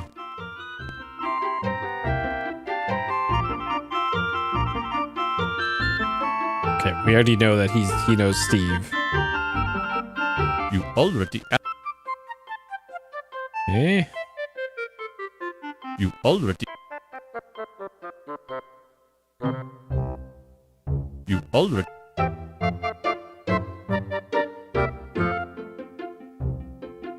Heimlich is that annoying guard who works here. His fanatical devotion to his occupation is admirable, but he seemed lacking in his mental capacities. Dang, roasted. Okay, so that's everybody on People tab. Never heard of it. Oh, at least this guy gives short answers. So far, I find the police in your country to be very ineffective. The Egyptian authorities would have captured the dagger thief by now, and they probably would have cut his hands off. Cut his hands off? It is the proper punishment for thieves. Tradition demands it. We find it very effective in our country. You ask? I have not been in this country long enough to discuss the merits of your laundry establishments. I arrived there on the Andrea Doria 1 week ago. If I had known Dr. Carrington was aboard that ship, I would have spoken to him at length during the voyage. Okay, so 3 of them were on that ship. At least 3 of them.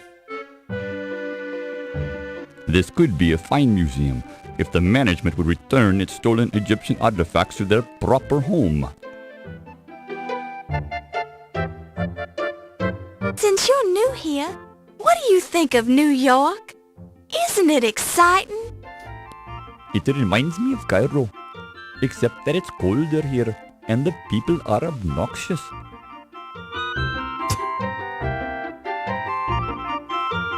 That might be accurate. I've never been to New York. My English is not good enough to speak easy, but I think it's improving.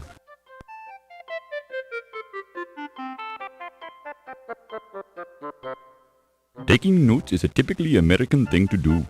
In Egypt, we remember everything we need to know because our mental capacities are greater.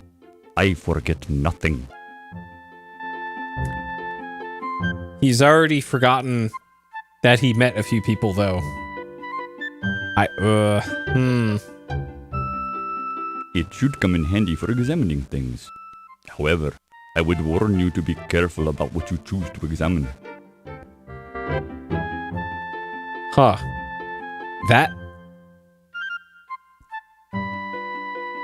Okay, maybe that's the game telling me that examining some things in the game might end up being a death because Sierra? I can get my own drinks, thank you. Okay. I think I asked him about everything else. Would you say this No. has been a good year for you, sir? No. The great treasures of my country's past are leaving Egypt in a flood greater than the Nile. As I understand it, artifacts only leave your country with the approval of the Egyptian Antiquities Service. Bah! The Antiquities Service is a tool of the British. If they want to steal something, they steal it, just like the ancient tomb robbers. But they will pay, just as the tomb robbers paid whenever they were caught. That almost sounds like a threat. I, Patash Uptut Smith, do not threaten. I merely carry out the will of the great Amon Ra.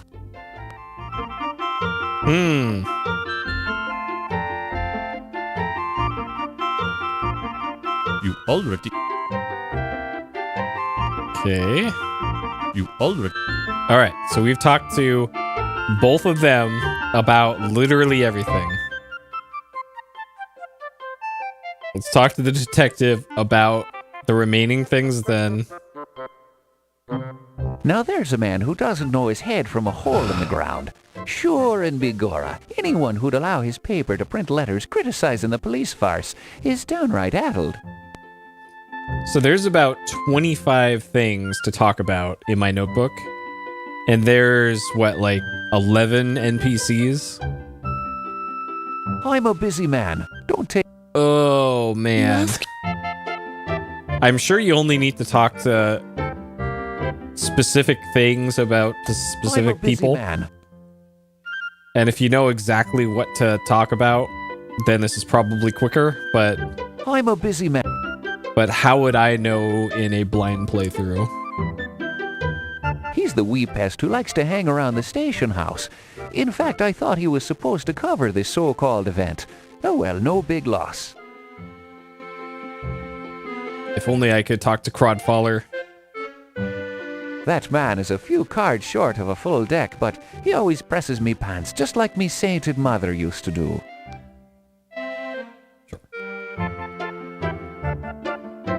I think I've heard of your father. Over in New Orleans, isn't he, lass? They say he was pretty good for one of those southern boys.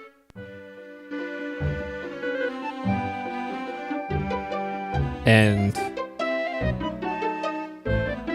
he knows Steve. I think I already talked to him about Ziggy. I'm a busy... Yes. I'm a busy... Yeah, especially if you're clicking through dialogue and not listening to it. I'm a bit... You can probably get through this very quick. Though, if it turns out you do actually I'm a bit... have to do every single thing, then... Oh, man. The Tribune is a hotbed of yellow journalism, young lady. You should find yourself a better place to work. Have you considered being a secretary? Detective O'Reilly, the Tribune is a fine, upstanding paper. And no, I don't want to be a secretary. But it would be none of your business if I did. Temper, missy. I thought you reporters were supposed to stay objective. Objective doesn't mean without opinions or loyalties, Detective. Well, all I have to say is I'd like to see you in the middle of a catfight, lassie. You'd win, claws down.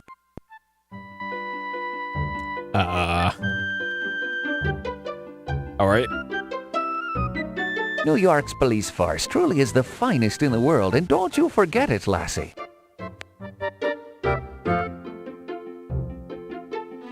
They're pretty good. They always put just enough starch in me shirts. Quest. I'm a busy man. I'm a... You ask? I'm a... Mark my words, lassie. I'll have every one of those dens of iniquity closed up by the end of this year. Sure. Okay. Oh, you've got a little notebook. Isn't that cute? Well, if you solve the mystery of the missing letter opener, we'll make you an honorary police girl. It is better... Oh, boy. I'm a busy man. I'm a busy... I'm a bit... You ask? I'm a... Quest... I'm a busy... Okay. So we have talked to all three of the important characters on this screen and exhausted all of our conversation options with them. Okay. So there's 5 on this screen. Potted specimens of the amazing giant air fern, Furnus giganteus maximus.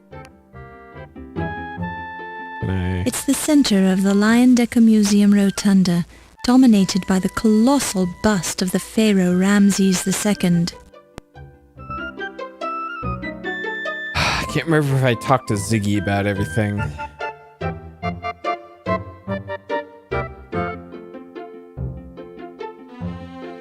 Augustini. Augustini, yeah, that name rings a bell. Oh, yeah, ain't he the concierge at the plaza? That's our editor? Can't help yous with that, Toots. It is The guy standing next to him, but okay. How many times are you gonna ask me? I already told you everything. Okay. That's his repeat dialogue thing. I'll tell you, most of the cops around this town stink. But O'Reilly's different. He's okay. He really knows how to treat a mouthpiece, you know?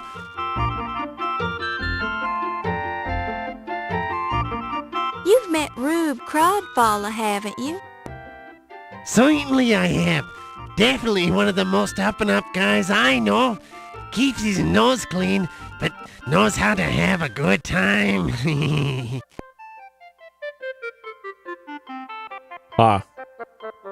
Sure. No, he ain't in my privileged circle of friends and acquaintances.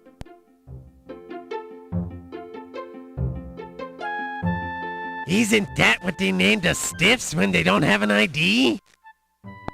I'm sorry, but I simply have to say that your pronunciation is dreadful. Hey, that's an insult, right? You ask? Oh my god. We have about 4 pixels. So I think he does know Steve. How many times? Yeah, he does know Steve. How many? Okay. Pretty sure I talked to everybody about this second page. How many? How many?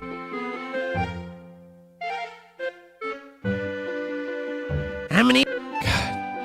At least, like, gray out the thing if I've already talked to him about it. You mean the newspaper? Not me, sister. I prefer my news straight from the horse's patootie, if you catch my drift. Have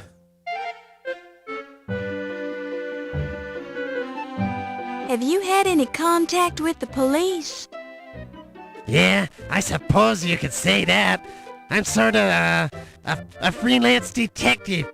I find things out that the police can't, then I pass along the information for a price. Sounds like a most valuable service. Oh yeah, they couldn't do their jobs right without me. Nice guys, them cops. Kiss me flush. Salts of the earth.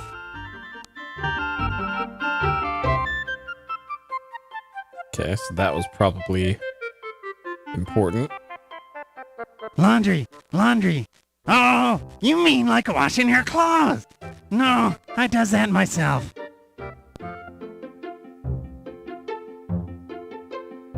How many times? How many? How many? How many? Eh? Almost there. I don't need no notebook. I already knows everything.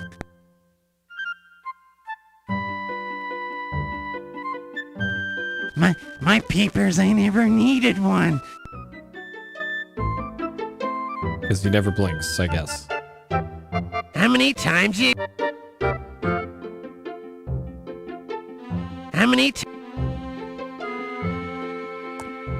How many... Oh, man. Tell me about Egyptology. We talked about that before, remember?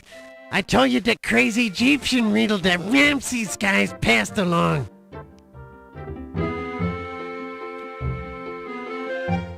Yeah. So do I have a prompt here for a riddle then?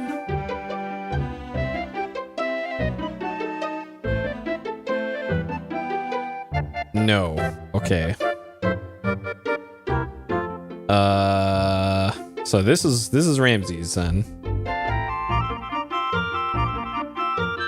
We have already discussed that, Miss Bow. We have already... Oh, man. We have al... Okay, what if I talk to him about Ziggy then? We have al... Oh. Okay. So we've talked to Ziggy about everything. Every single thing. Now on to her. Monsieur Agostini, you know him? I understand he's a very powerful man at the newspaper. I would like to meet him sometime. Alright, just in case. I hope the save isn't cursed. You already asked. Dr. Carrington is my superior, so I'd rather not be saying the bad things about him. What bad thing? He is very strange, even for a man. Ah, but you are trying to trick me, no? It's best that I am not talking about him. Okay. Ah, Monsieur O'Reilly, he is magnifique. He is so intelligent, so confident, so... Ooh la la. I assume you've met him before tonight. Oh yes, we are, how do you say, the old friends. And it never hurts to have the highly placed friend on the local police force, no? I suppose that's true. What do you think of his burglary investigation? People here, they keep saying Monsieur O'Reilly, his investigation of the Dagger is not good, but he tries very hard. I have seen him work, but the Dagger thief, he is very good, no? He? You think the burglar was a man? It is only the manner of speaking, Miss Bow. This burglar, she could have been the female as well. Huh. Multiple characters have said he for the person who stole the dagger, but I don't know how you'd know. Ah, the godfather. I met him only once on the train. The train was a sleeper car. It was dark, and I climbed into his berth by mistake. He will always remember that meeting, I am sure. I, unfortunately, will have forgotten it in a few months.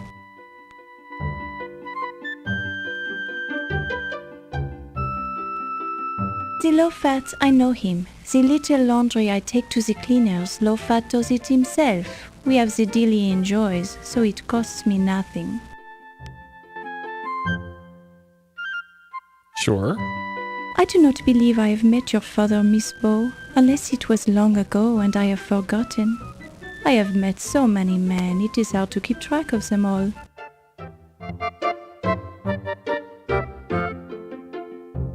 So she does know Steve. The annoying little man? I met him at this speakeasy long ago, but he is not my class of person, no. He is of the criminal type.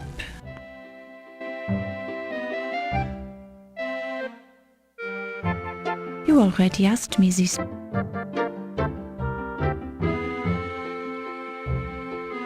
You already asked. You already. Okay. So that's all the people. I only read the financial section of the newspaper. The stock market, it is looking so good. I am going to buy some very soon. I support the police in every possible way I can. I have never been to the police station, but I know many street cops and detectives, and they are all the gentlemen to me. Shocking. Monsieur Lofat, he does some of the laundry, but I do most of the lacy and delicate things myself, no? She just said the opposite of that when I asked about low fat.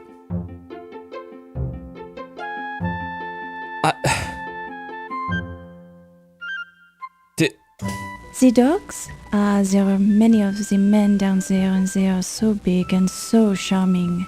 They have been very generous to me.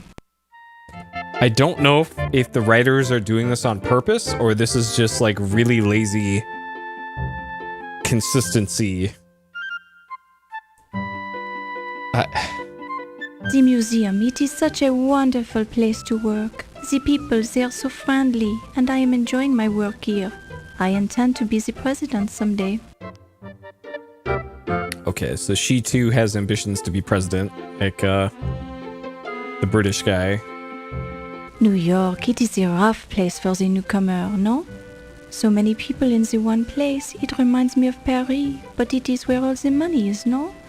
The Americans, they have so much more money than the French.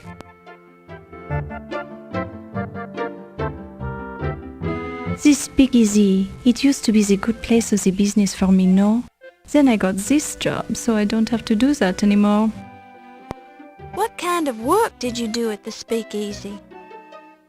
I was the hostess there for a while. With your appearance, you must have gotten a lot of tips. I suppose you could be calling it that. I got the very big tips.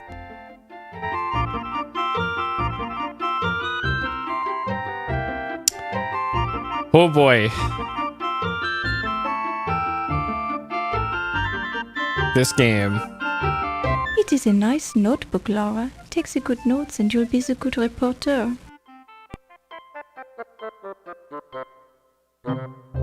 Do not look at me too closely, Miss Bow. I found the line on my face yesterday and I am still upset about it. What are you doing with the water glass? Listening at the doors? Haha, just kidding. So she repeated that line about listening at the doors. Has this been a good year for you, Miss Delacroix? Ah yes, every year is a good year for me, Miss Bow. It is all a matter of the attitude, no? Why, that seems like a very healthy point of view. Merci, Miss Bow. You are very kind.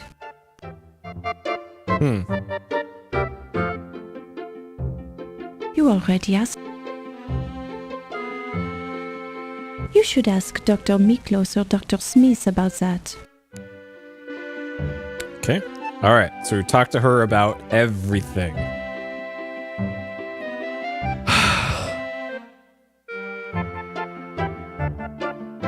You already asked me. You already. Can't remember You already. what I asked this guy about already, so You already. going down the list. A crodfollow is some sort of miniature vegetable, isn't it? A potato, perhaps. Sure.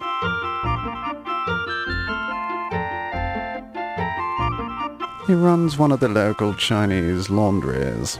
Pretends to be Chinese so he can get more business, but he has a terrible accent. What?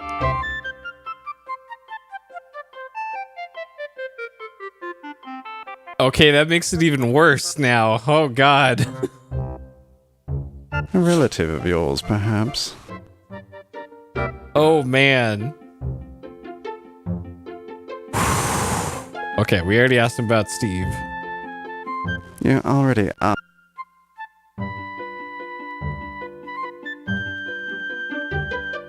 You already. You already. You already. It's one of those local scandal periodicals.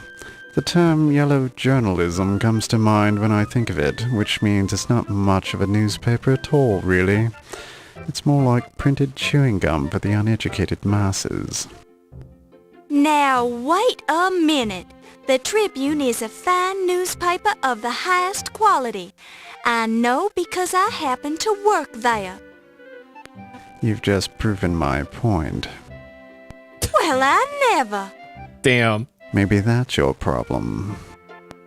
I don't have to stand here and take this abuse. You're right, you don't. You could just go away and make us both happy. Instead, I'm gonna ask you more questions. The police station is the last refuge for the incompetents in this city. However, if you're looking for a constable, I'd suggest one of the donut shops. People tell me Low Fats is a good place to have laundry done, but he always puts too much starch in my shirts.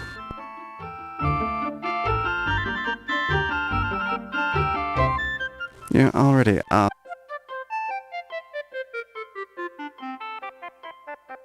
You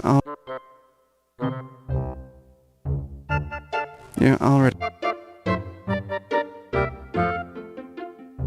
If you're referring to the local drinking establishments, they are quite illegal, and I don't condone their existence. I do drink on occasion, but only when the finest wines are available. Okay. No thanks, I already have a notepad.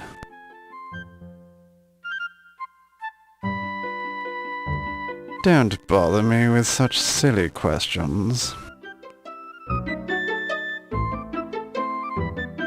It's a water glass, just the thing if you require a drinking receptacle that holds liquids.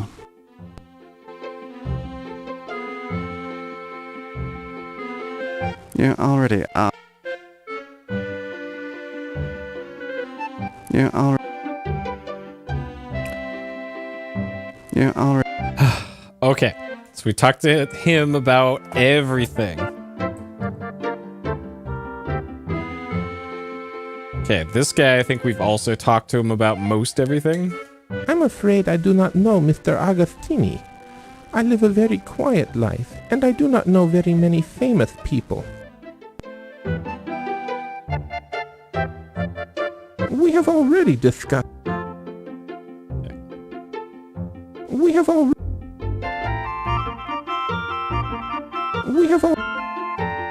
Now this is gameplay. Crodfallers? No, thank you. I try to restrict my intake of sugar. It has a bad effect on me. I'm afraid I do not know the gentleman. I lead a rather solitary life, just me and my little family. John Bow is your father? I have never had the pleasure of meeting him. I have never been to New Orleans, you see. That much humidity does not agree with me.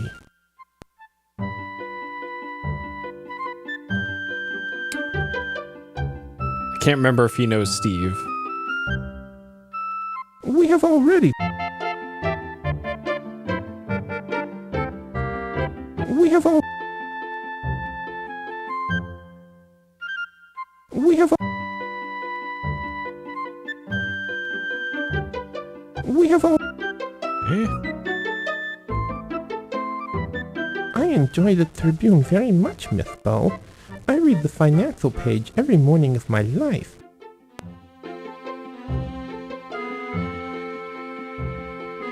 The police are useless.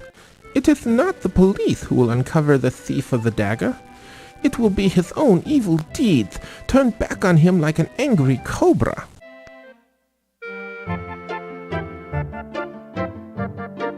I personally do not use that laundry, Miss Bow. I go to an Egyptian laundry on 44th Street. They are wonderful with linens. We have already... We have already... Do you like the city of New York, Mr. Najee? Well, it is a very lucrative place for an accountant to set up shop, but the city itself is rather large and frightening.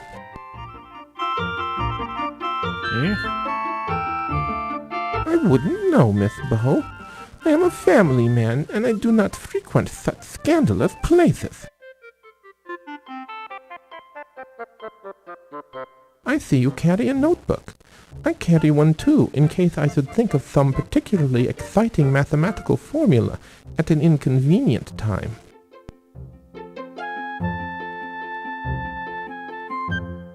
How interesting. You carry a magnifier. Are your eyes poor? I am very nearsighted myself. It came from years of looking at tiny little numbers. Sometimes I carry a water glass with me as well, Miss Bow. One had to be sure to drink enough water in the wilds of Egypt, and I never quite got out of the habit. Why would you bring a glass with you into the desert? Okay, so this is where he told us about his family. We have already... We did that.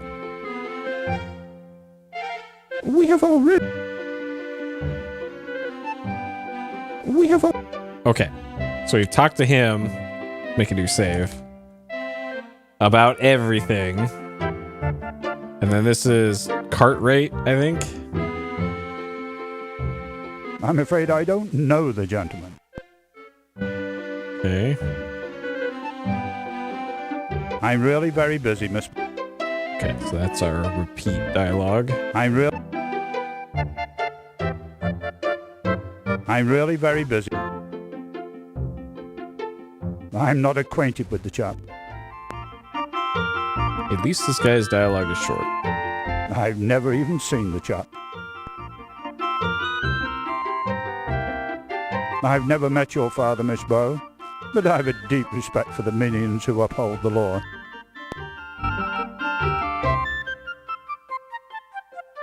I'm really very busy.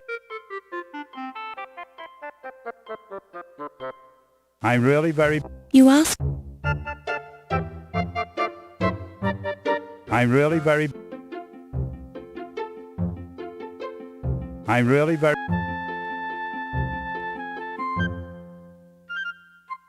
I'm really very... I don't read the newspaper, Miss Bow. I find it eternally depressing. Some things never change. Oh, those poor chaps do their best, I suppose.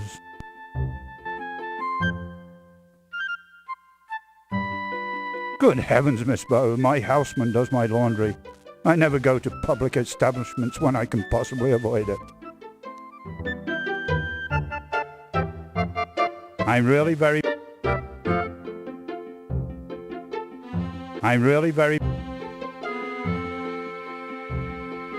Do you like New York, Dr. Carrington? To be frightfully honest, at first I found it to be a bit rough around the edges. But now I'm beginning to see its somewhat primitive charm.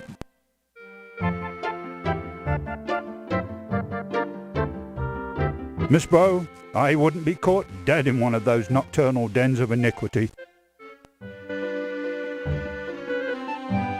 I dare say it's a bit forward for you to go about writing things about people in that little notebook of yours, Miss Bow.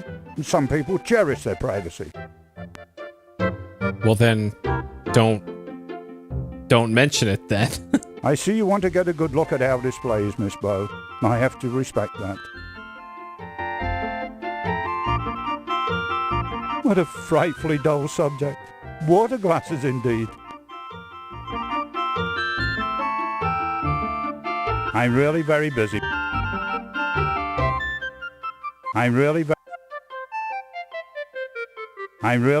Okay.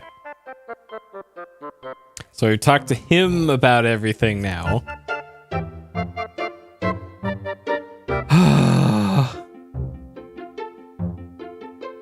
Okay. All that's left is her now. I bore rather easily, dear girl. Do let's move on to... Okay, so that's our repeat. I bore...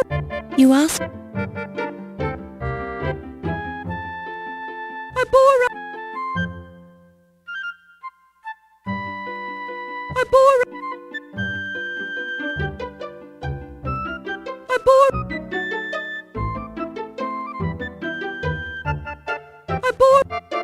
pretty sure I already talked to her about everything too. You ask?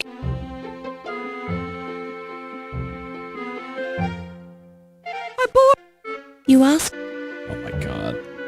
This lady's got like 3 pixels. Why does Laura have to stand right in front of her?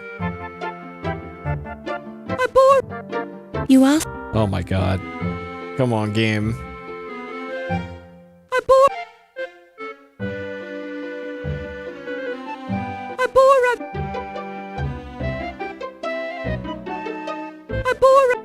You ask?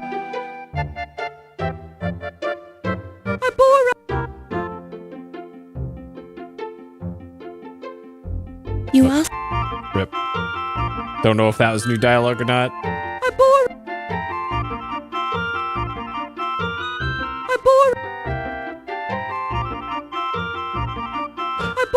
Oh man. You ask? You ask?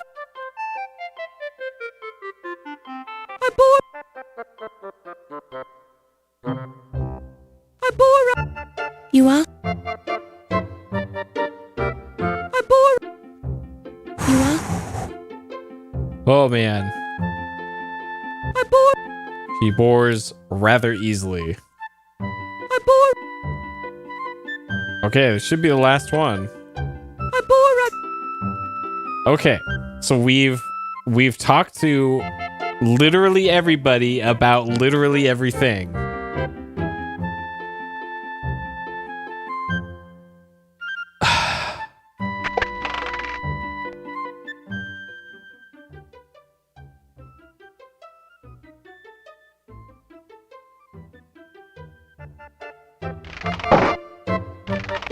Like, maybe it's the Mastodon room now? Maybe I can talk to Wolf?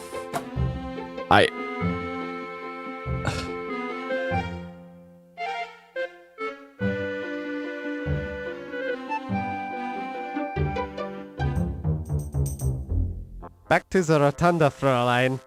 The rest of the museum is off limits. Und you are spooking their Mastodons!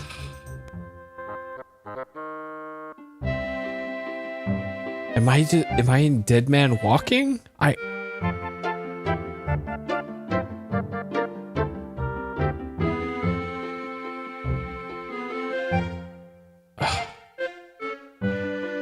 Yeah, if only I could not spook the Mastodon.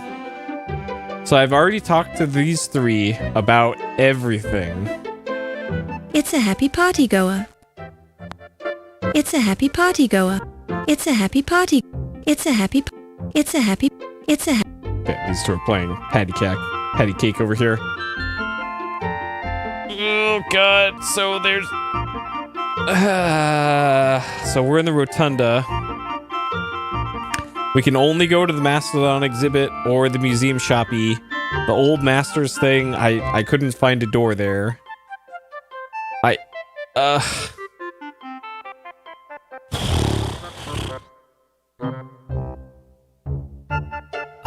It's an alcove occupied by a very impressive... So that has the ashes of the architect. Don't touch it.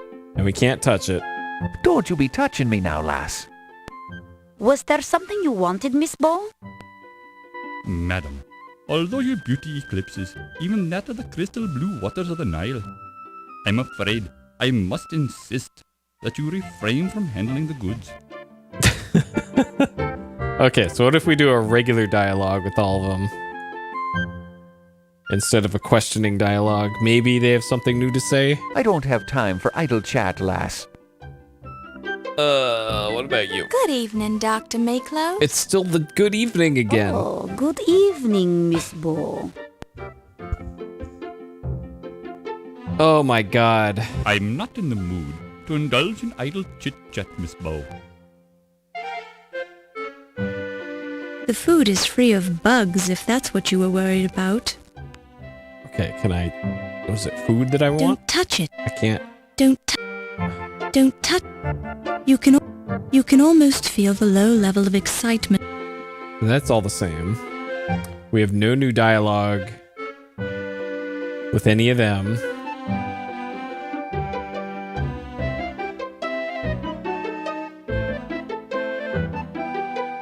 heard any good rumors lately? Maybe or maybe not. What's it worth to you? Well, I don't have any money right now. Then I ain't got no rumors for you, Toots. Like, that dialogue makes me suspect that I do need to somehow get some money. And the gift shop cash register comes to mind, but she keeps saying that she's not a thief. So...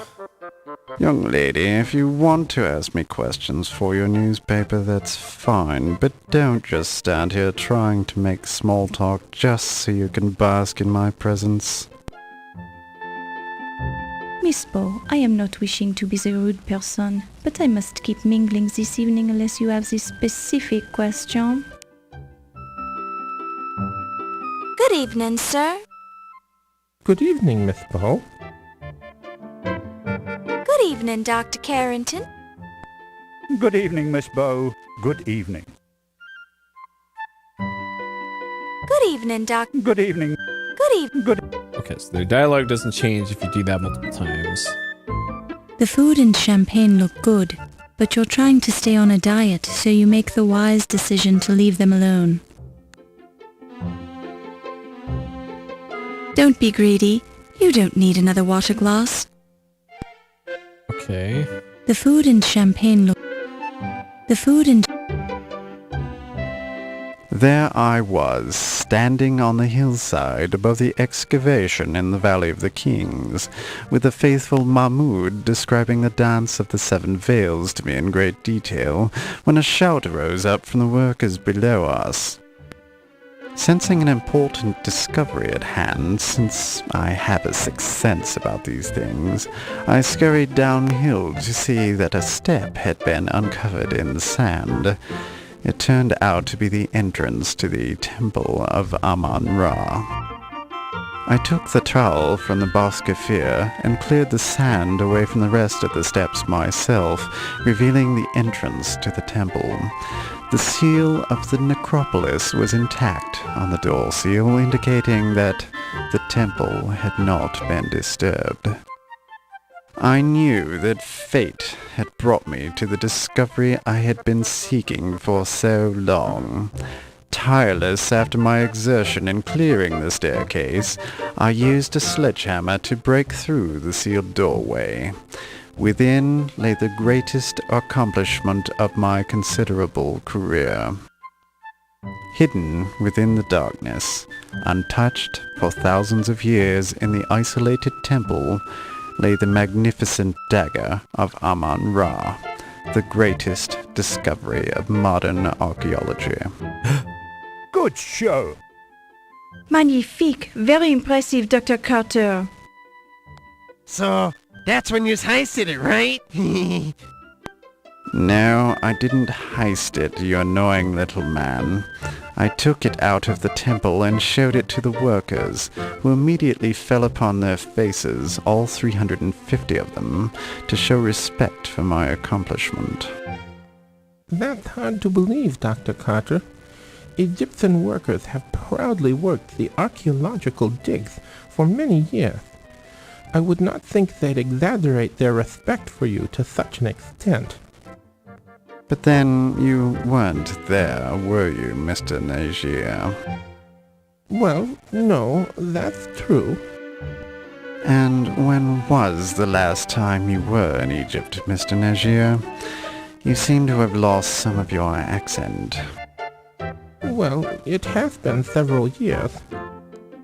I thought as much. Your discovery really was quite a remarkable achievement, Dr. Carter. Was remarkable, Dr. Carrington? You mean it is a remarkable achievement. There has never been anything like it before. Quite so. Correction noted, Doctor. If you will all be excusing me, I see a man I need to speak to. Certainly, Miss Delacroix. Certainly.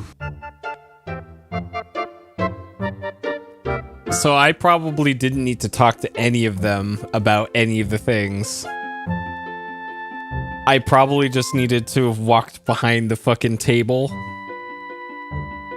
But oh my god.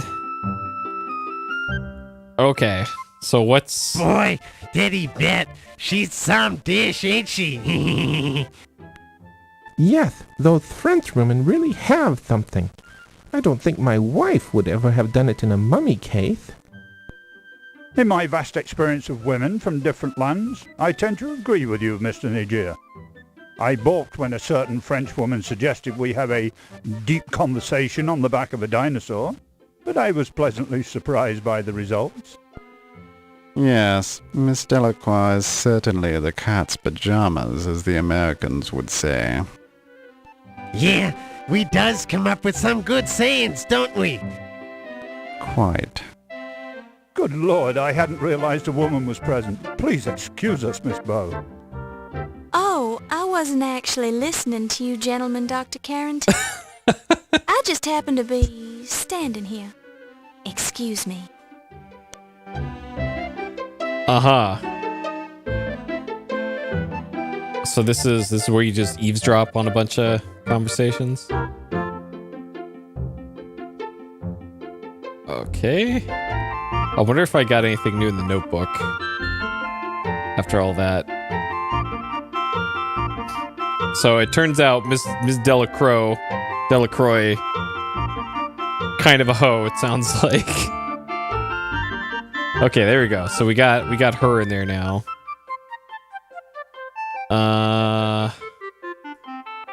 Okay. Can we eavesdrop on these two? Not here, Yvette. Oh, shit. There's too many people. They are not important. You are the most powerful man here, my Ryan. What about that Carrington guy? He's president of this museum. The doctor, he is old and weak. You are the young one and strong. And what would you be wanting, Miss Bow? Oh, well, I thought I heard you call my name. You must have been hearing things. I didn't even mention your name. Oh, sorry. I've got to be going now. Excuse me. Amazing.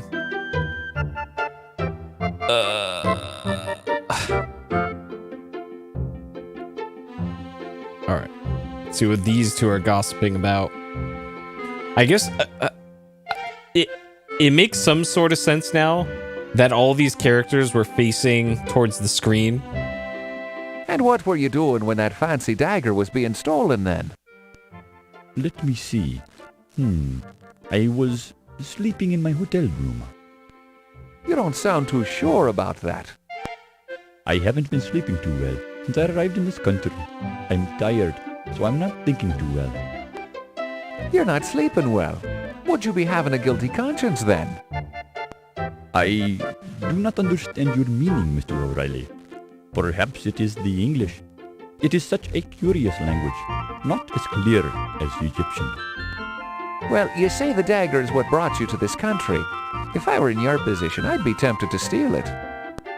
Steal what has already been stolen? The dagger of Amon-Ra belongs to the Egyptian people, Mr. O'Reilly, not to Dr. Carter, not to this museum, and not to this country. I'd be watching what you're saying, Dr. Smith. You're digging your hole deeper with every word. Amon-Ra will seek his own vengeance on those who have removed his dagger from Egypt.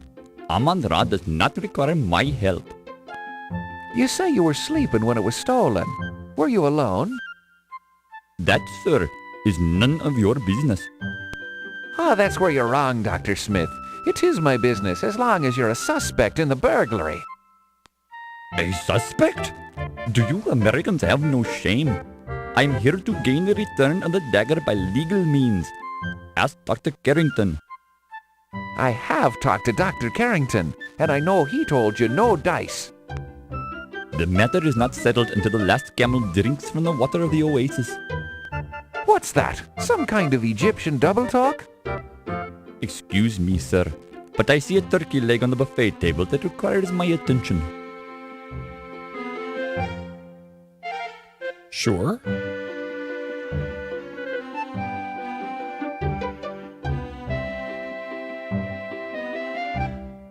Okay, so no eavesdropping on this one. Oh, man.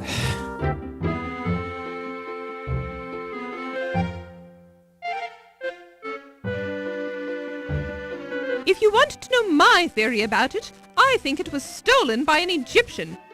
No offense to your people, Mr. Nagier, but I think there is a secret sect of Egyptian sun worshippers who have sent an envoy here to steal the dagger.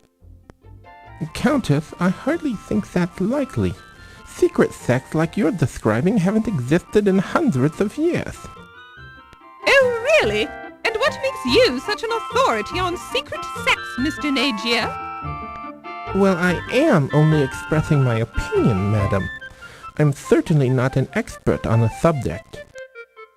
Quite so.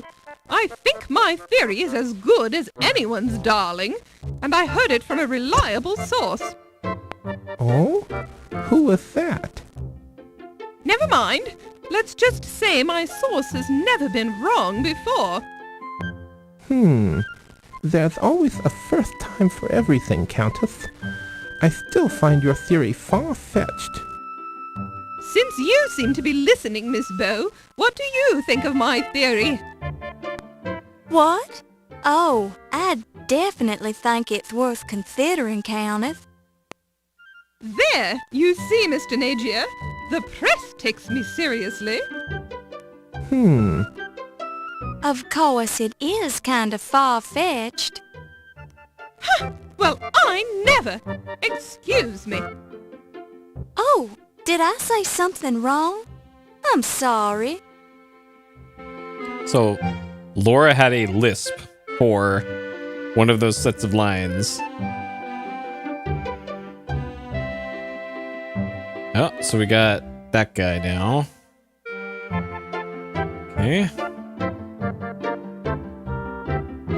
So that's the deal, Countess. I'd rather not talk about it right now. Yeah, no kidding. DeWall's got ears around here. And so does certain nosy reporters, if you know what I mean. Yes. Now, if you'll excuse me, I simply must speak to Dr. Carrington. Sure thing, Toots.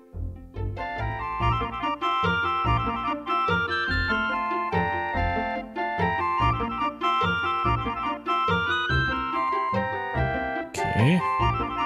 Alright, no eavesdropping on this one.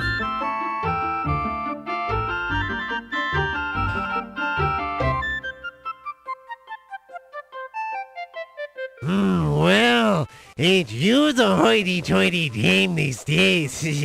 I almost didn't recognize you with your clothes on. Excusez-moi, am I knowing you, sir? Ziggy's my moniker. You gonna pretend you doesn't know me? You are making the joke with me, no? Perhaps you have confused me with someone else? I ain't joking. You're Yvette Delacroix. I know that body of yours anywheres. I am sure I am not knowing what you mean, Monsieur Ziggy. Oh, I get it. Yous is worried one of these hi-hats is gonna hear us, right? Oh, okay. I'm clued in. We can talk later. Are you enjoying the culinary delights this evening, Miss Delacroix? This food, it is adequate. I do not eat so much. This way I maintain my figure, no? Ah, yes. And a lovely figure it is, Miss Delacroix. Merci, Dr. Carrington. You are so kind. I feel we've known each other long enough. Please call me Archibald. As you wish, Archibald. I am yours to command, as always. Miss Bow, is there something I can do for you?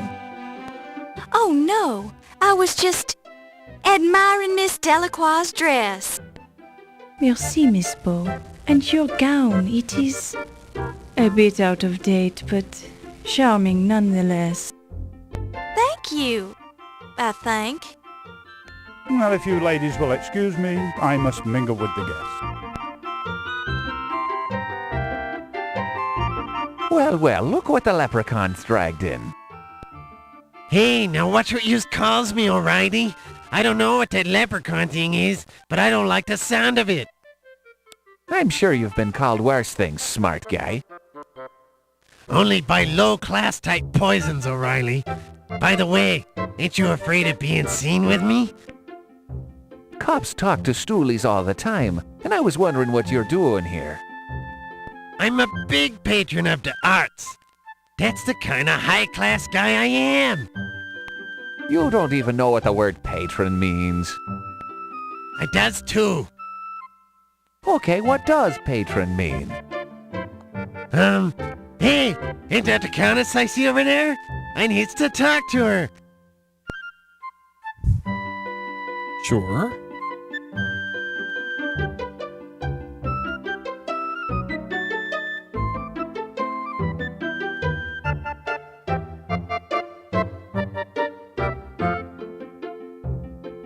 Okay, nothing new there.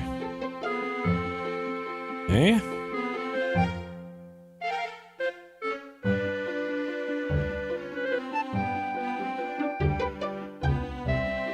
One thing I am admiring about the Egyptian man is the way he is treating his woman, with the strong hand and the firm words.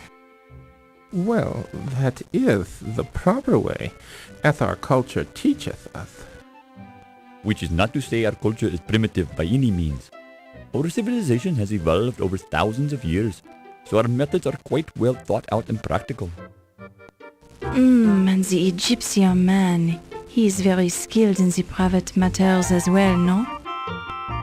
Well, speaking for myself, I feel it is my sacred duty to be knowledgeable in all matters that concern me.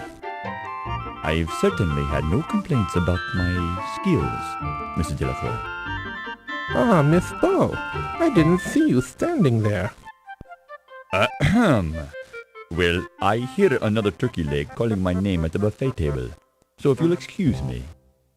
The turkey leg, it sounds good to me also.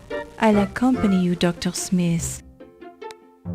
It's weird that she's taller than pretty much every single person in these cutscenes, but they made a big deal about how short she was in the opening to the game.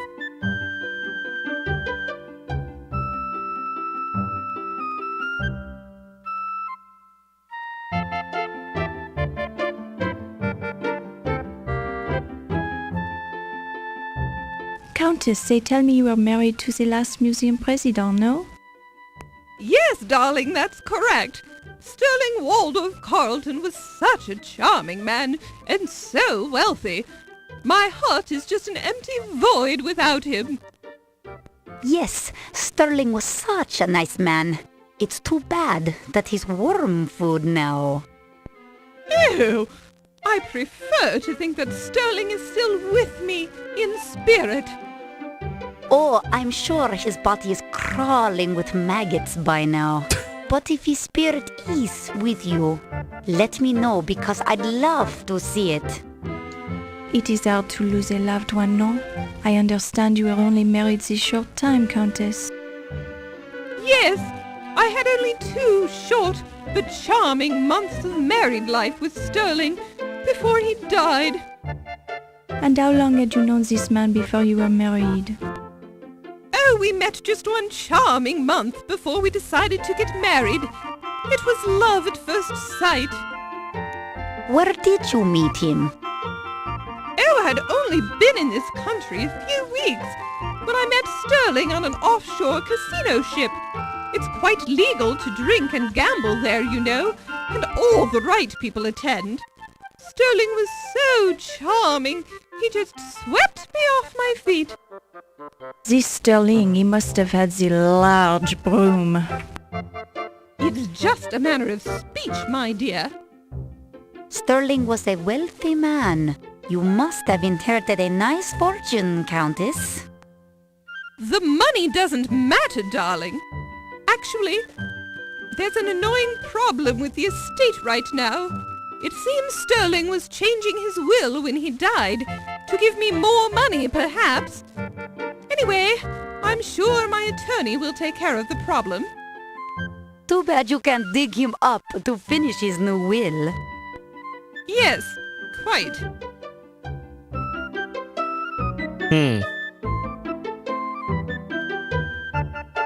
The archaeology, it is such a masculine profession. Breaking into the ancient tombs with your sledgehammer, thrusting your way into the treasure chambers, touching the gold artifacts. It is also stimulating, no? Yes, well, when you put it that way, I guess it is rather stimulating being the most important archaeologist of all time. And it is such a burden to bear this greatness, no? With such pressure to perform, you must be perfect all the time. Yes, you have a unique understanding of my problems, Yvette. Your problems, they are obvious, no? Very kind of you to say that, but there are many who misinterpret my actions.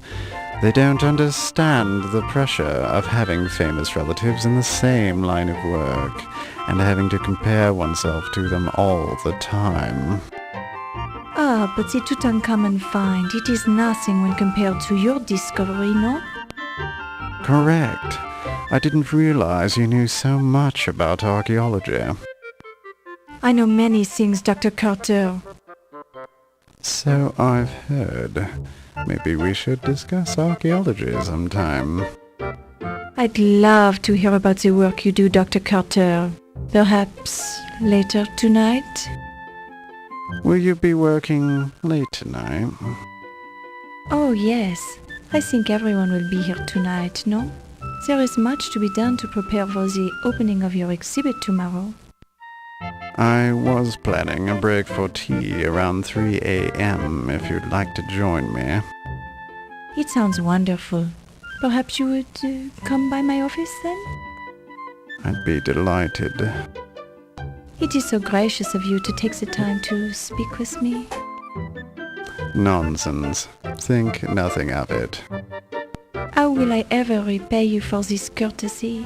I know how busy you are, Dr. Carter. I'm sure we'll think of something. And call me Pippin. Pippin. For 3. Hey, Matthew. Okay, so I wrote down 3 MT time. I don't know if that's going to be important, but sure.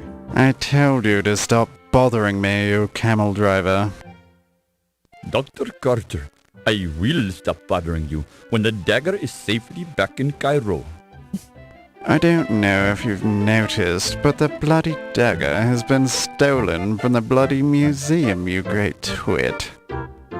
I see no reason to exchange epithets with you, Dr. Carter. I am aware of the burglary. I am also aware that no evidence was left behind, and the dagger case was not harmed.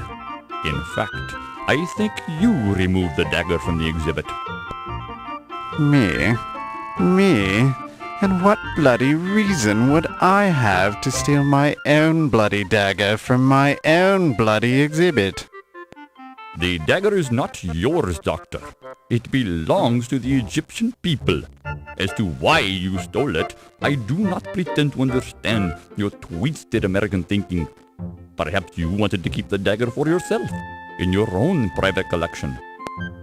Perhaps I should ask why you're shifting the blame onto me, you insignificant peasant. It would be very clever of you to steal the dagger, then stay about to start rumors about someone else stealing it. Only an archaeological thief would make such an accusation, Doctor. Now I'm sure that you stole it for yourself. I did not. Yes, you did. Did not? Did. Did not. Did. Gentlemen, please. Who asked you?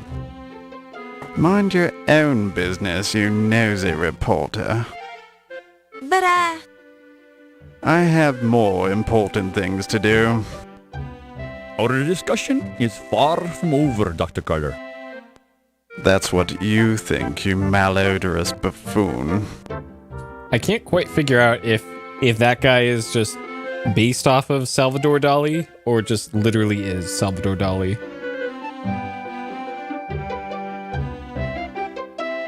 Alright, no dialogue there. Been a while since we've saved. Hopefully this isn't cursed.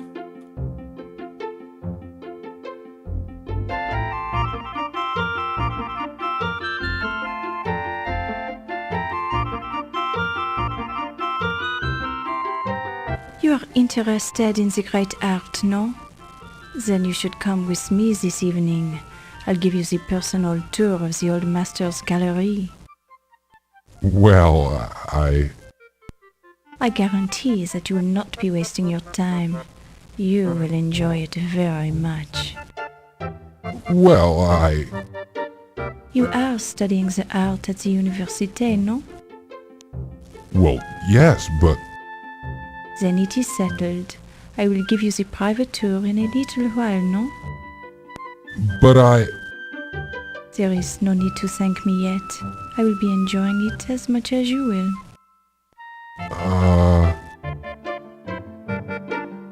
It's our boy, Steve. Steve Adore.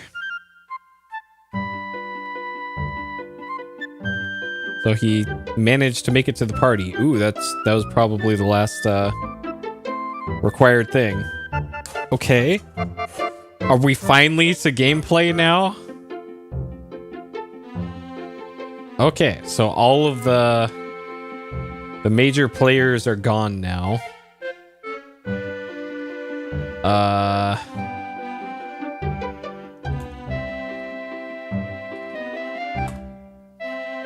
Okay.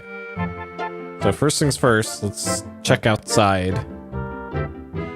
If there's anything amiss out here. Nope. Alright. So Steve is probably boning Ms. LaCroix over by the Mastodons.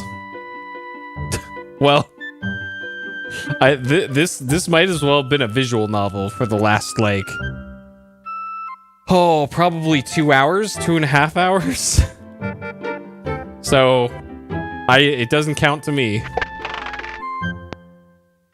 All right, nothing new here.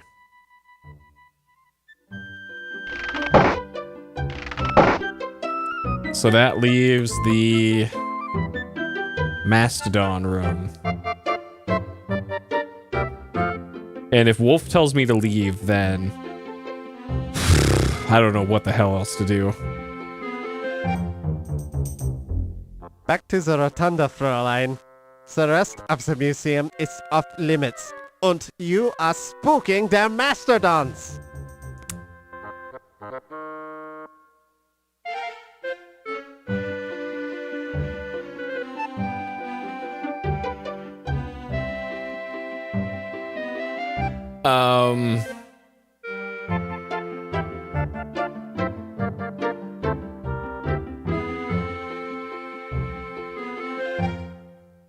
It's a happy party. It's a happy.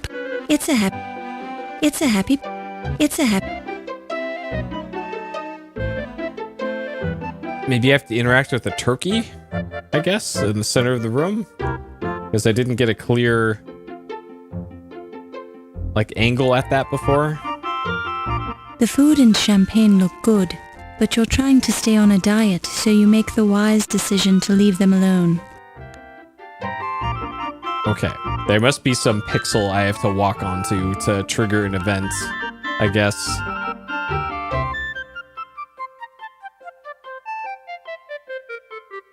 Like maybe you have to go to the right side of the gift shop and hide behind the counter.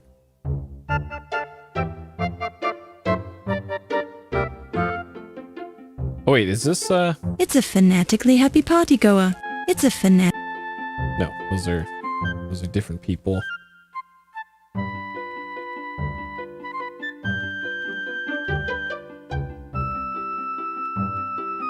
Okay, so whatever it is, it's got to be in here or...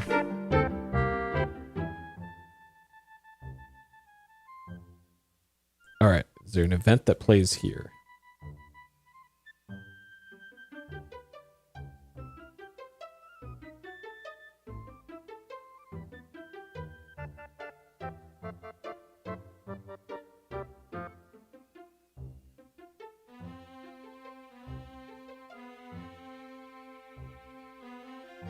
So nothing new there, or there, or there, or there.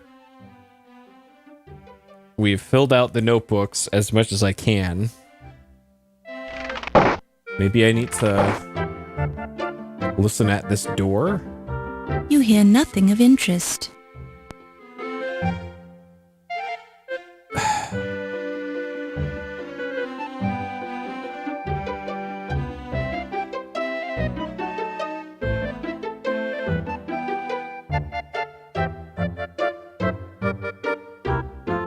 It's a semi-happy partygoer. It's a semi-happy... It's a semi-happy... It's a semi... Huh.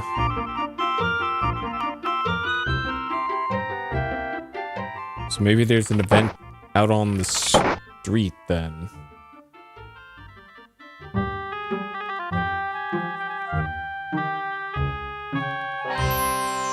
Don't stray too far.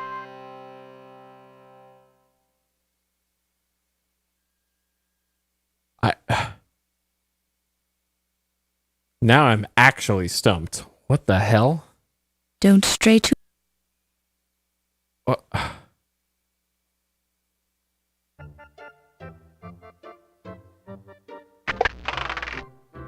Like maybe I have to get behind this thing and like hide behind the plant? There's probably some magic pixel that I just haven't walked over yet.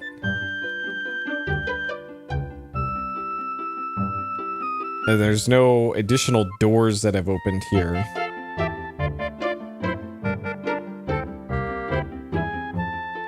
So I can't walk left off the screen there. Okay, so what about behind the table on the left side?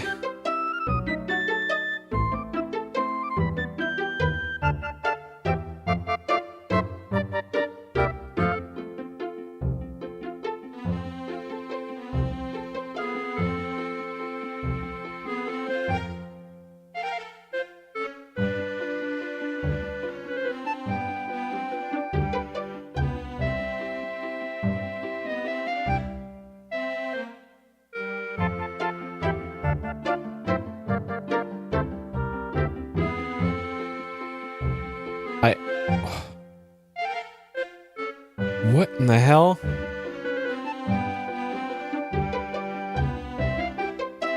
So the last ones we saw were Steve and Yvette. Back to the rotunda, Fräulein.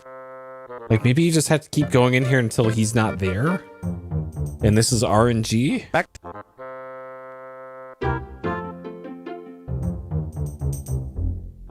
to the...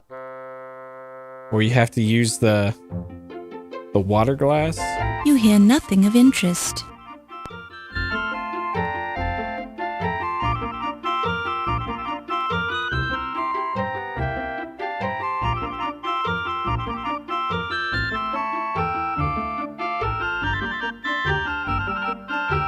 So none of these NPCs that are left are the major ones.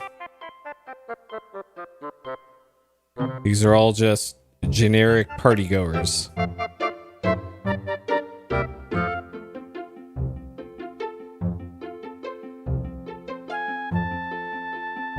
You hear nothing of interest.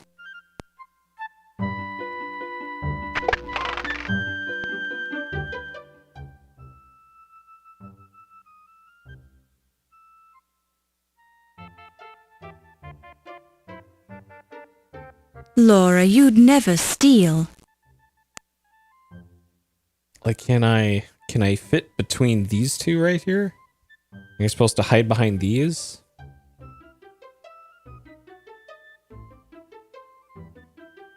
No, does not let you go back there. Like, what if I examine the daggers again? Upon close...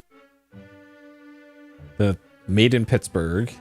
The dagger shows Pittsburgh's high degree of craftsmanship.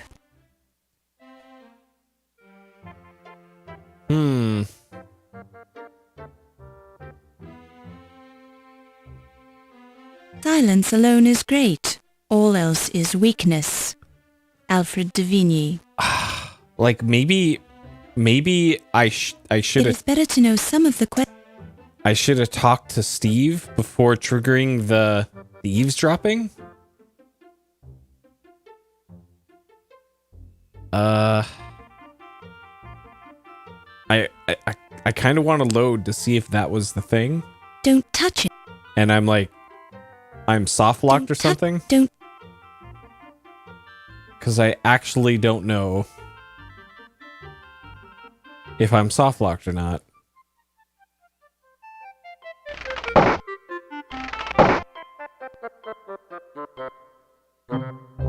Either that or it's like you just keep making a circuit here until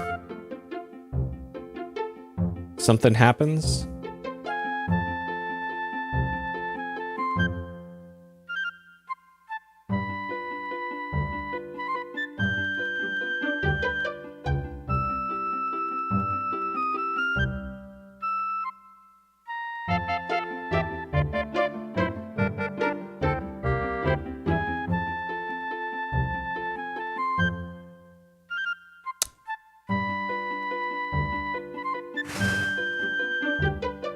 It's a happy party. Good evening. I'm Laura Bow. The snobbish high society partygoers just ignore you entirely. You're not a part of their accepted social circle and are therefore beneath their notice.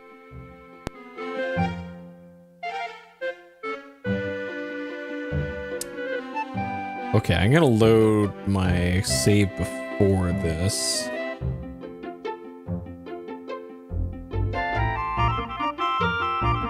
Because this should be Steve. Okay, so let's talk to Steve. Are you having a nice evening, Mr. Dorian? Well, it's much, much better with you nearby. Well, hello, Steve.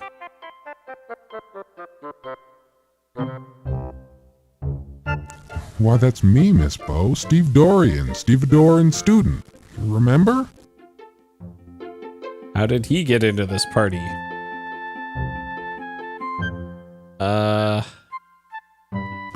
She's a lovely girl, Miss Bow, but she makes me just a little nervous. Oh, really?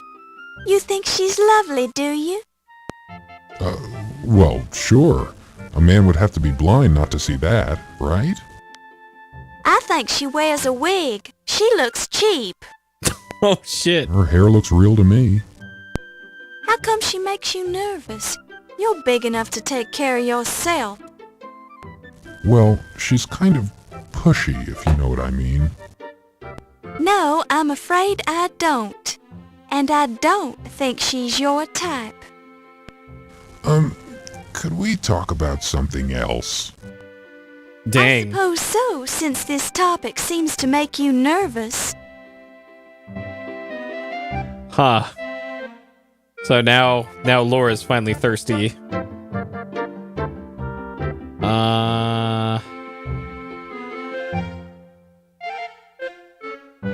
The Linedecker is one of my favorite places in the whole world.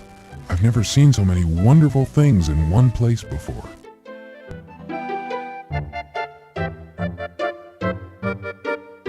Has 1926 been a good year for you, Mr. Dorian?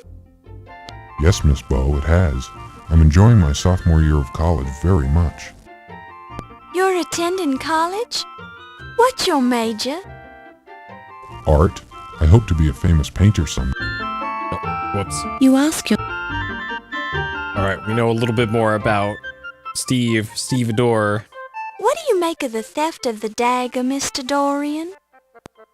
I think it's awful, Miss Bow. Just awful. Who do you suppose could have done it? I have no idea who could have perpetrated such a terrible thing. I just hope they get what's coming to them, that's all. So do I, Mr. Dorian.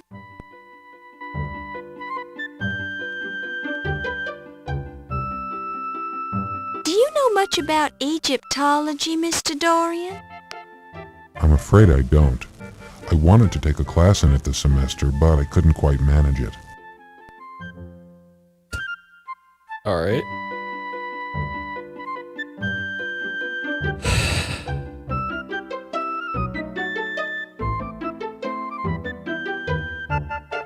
he's that hot-tempered Egyptian fellow who was shouting at Dr. Carter that day on the docks. He seems nice enough now. Maybe Dr. Carter just said something to set him off that day.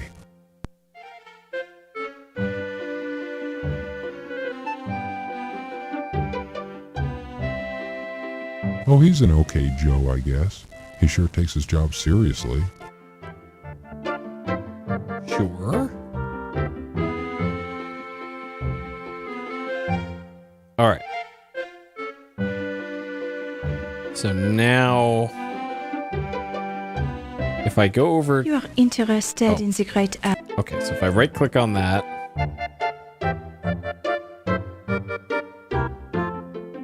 Okay, so we got nobody there.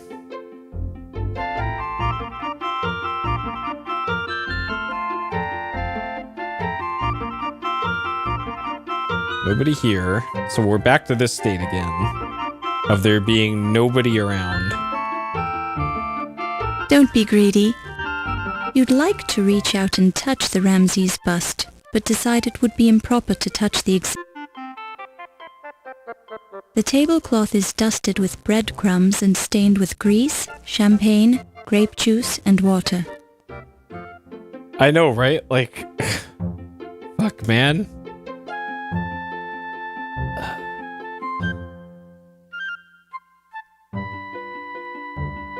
Like, I probably could have gotten to this point way earlier if, like, I had randomly walked behind that table earlier. And all the other stuff that I got was just extra information. But now we're... Oh my god. And now it's like, now what? What random pixel do I have to walk on to get the next progress here? Like, it could be that. It could be waiting in a particular spot for an amount of time. I feel like I need to be able to get past Wolf into the Mastodon room, but I don't know how the hell you're supposed to do that. Like, besides, like, cause a disturbance somewhere else, but I don't know how you do that. None of the other guests will even talk to me. Like, maybe there's something I could do with the car outside? Back to the rotunda, Fräulein.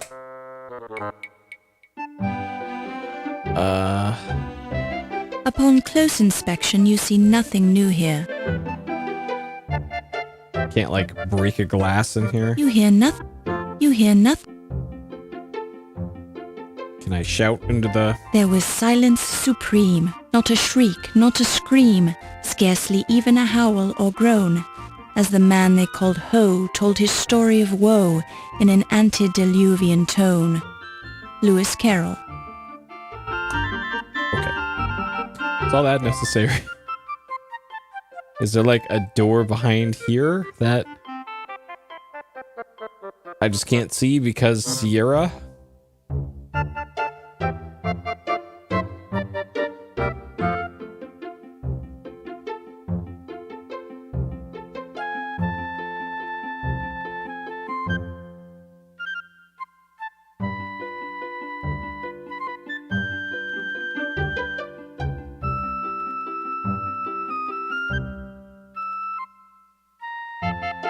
And there's no, like, phone I could use to call back to the office that I can see.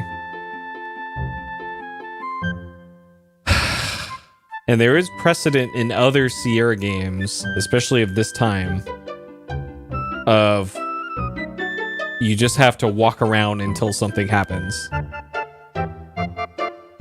Okay, make 10 laps of this room, and then something happens, some plot happens. Okay, can't go left.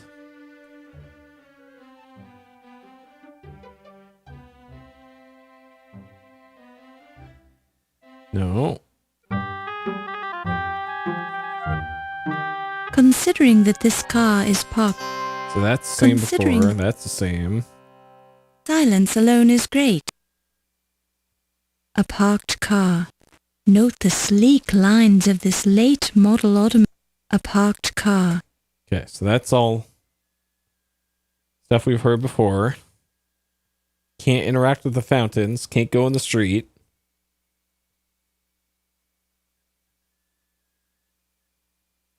Don't stray too far. Can't stray too far in either direction.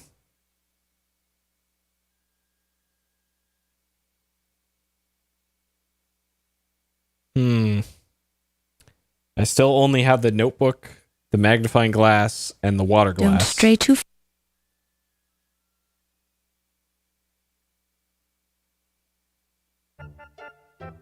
Like, is this something? No.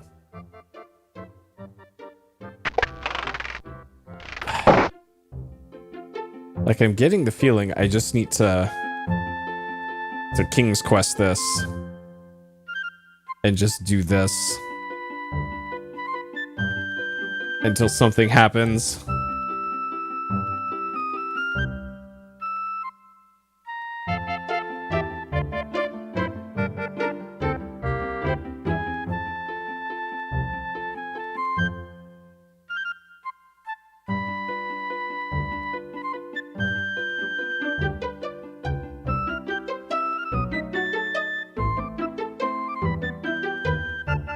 Okay, now let's walk around the table, see if something pops up.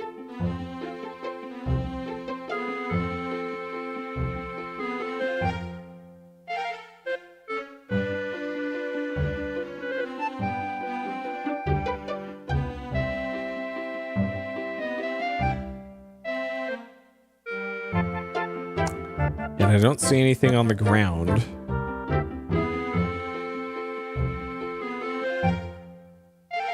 Don't touch the fanatically happy partygoer. Don't touch it. You don't know where it's been.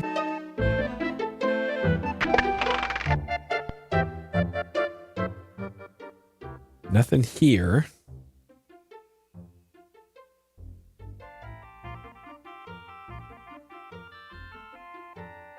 And there's no exits to this room.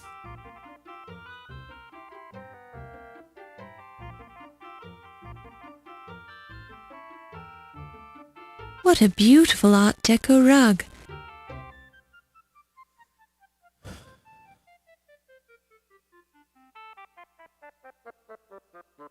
So it's really just the cash register and the daggers in this room.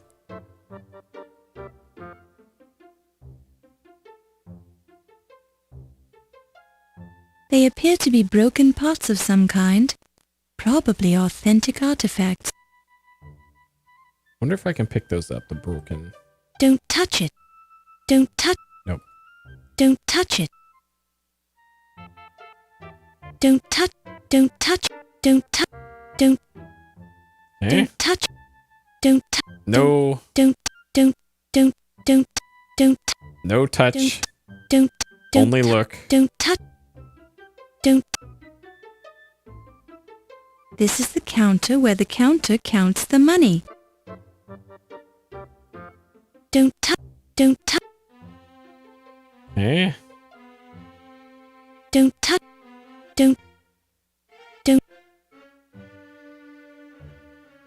So let's me interact further with this. Don't touch. Don't touch. Don't touch. Use. Don't touch. You straighten out your dress. Appearances count. Don't touch. Don't. Don't. Don't. Don't. Don't touch. Don't touch. Don't touch. Game, get my hopes up here.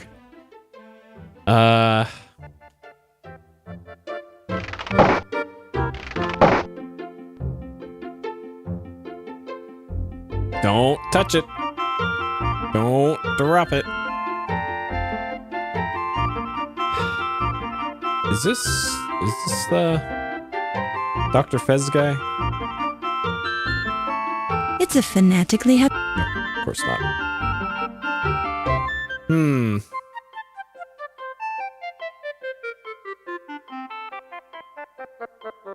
Nothing else changed out here.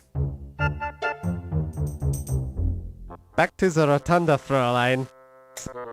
And it just doesn't let me interact with this this guy at all. The archway that leads to the rest of the museum. Don't touch it.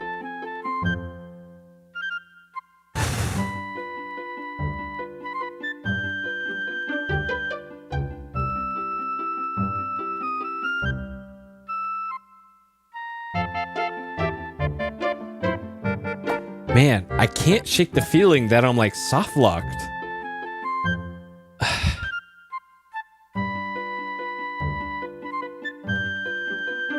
Cause shit, what else would it be?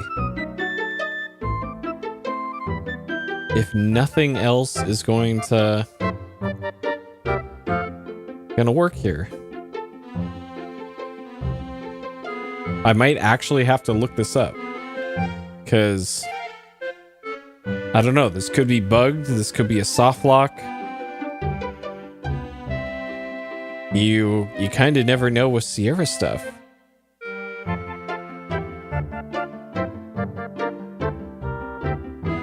Oh man. So far, this game has had its moments, but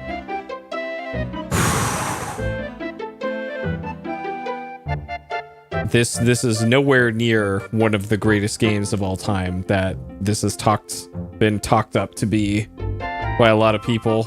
You can almost feel. These plants feel ferny. You'd like to reach. Don't be greedy. Maybe I gotta put the water back. You hear nothing of interest. You hear nothing.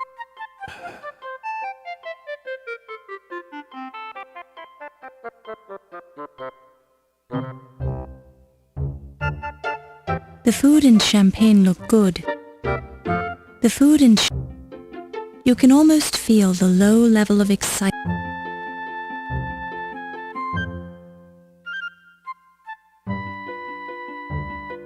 Maybe I just have to stand here? Stand in one place for a little bit, maybe?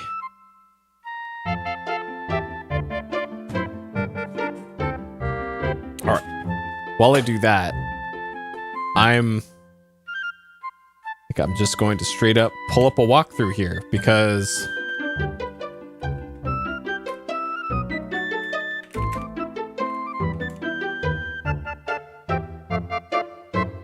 this is some bullshit. Steve and Yvette.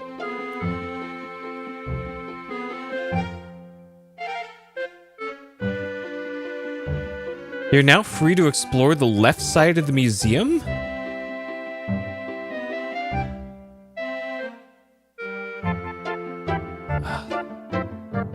But before you finish, go to the center where there's nobody there. There you'll meet Steve for a romantic interlude.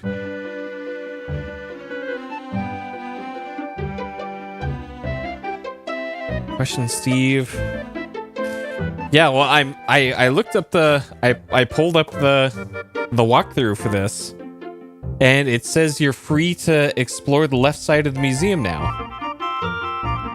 But Wolf won't let me. And according to the map,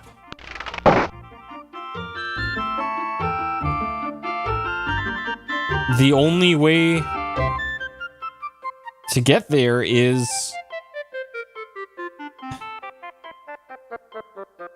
there's something before the Steve thing?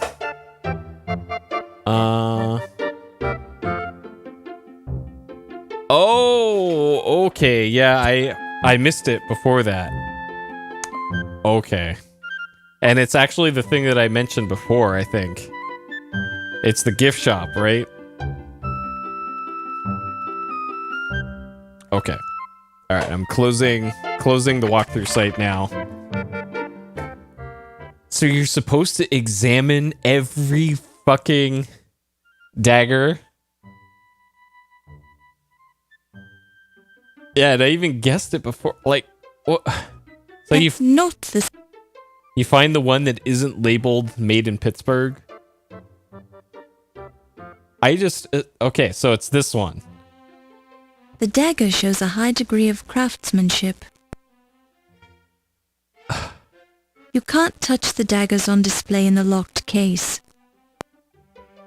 Okay, so now that we saw that,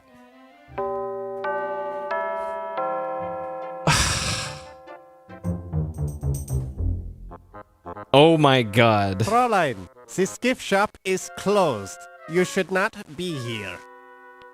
Oh, I'm sorry. The door was unlocked. Unlocked? My assistant will be disciplined harshly for this mistake. Please rejoin the party now. I will be forced to injure you.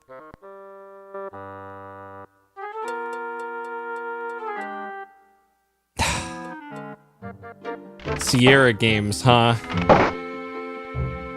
Okay, let's see if there's any more things in the center of the screen here, or I can just go explore.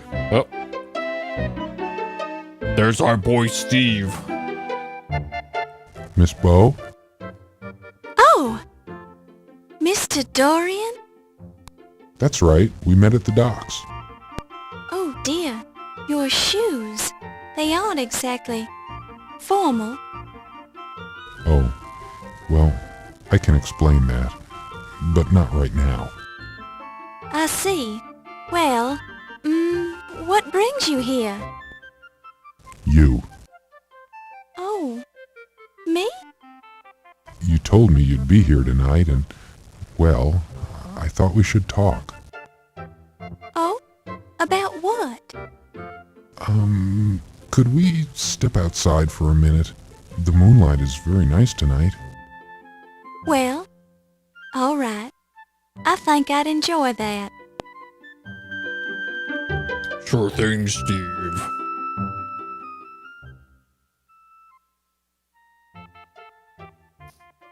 Everyone's getting some tonight in this game.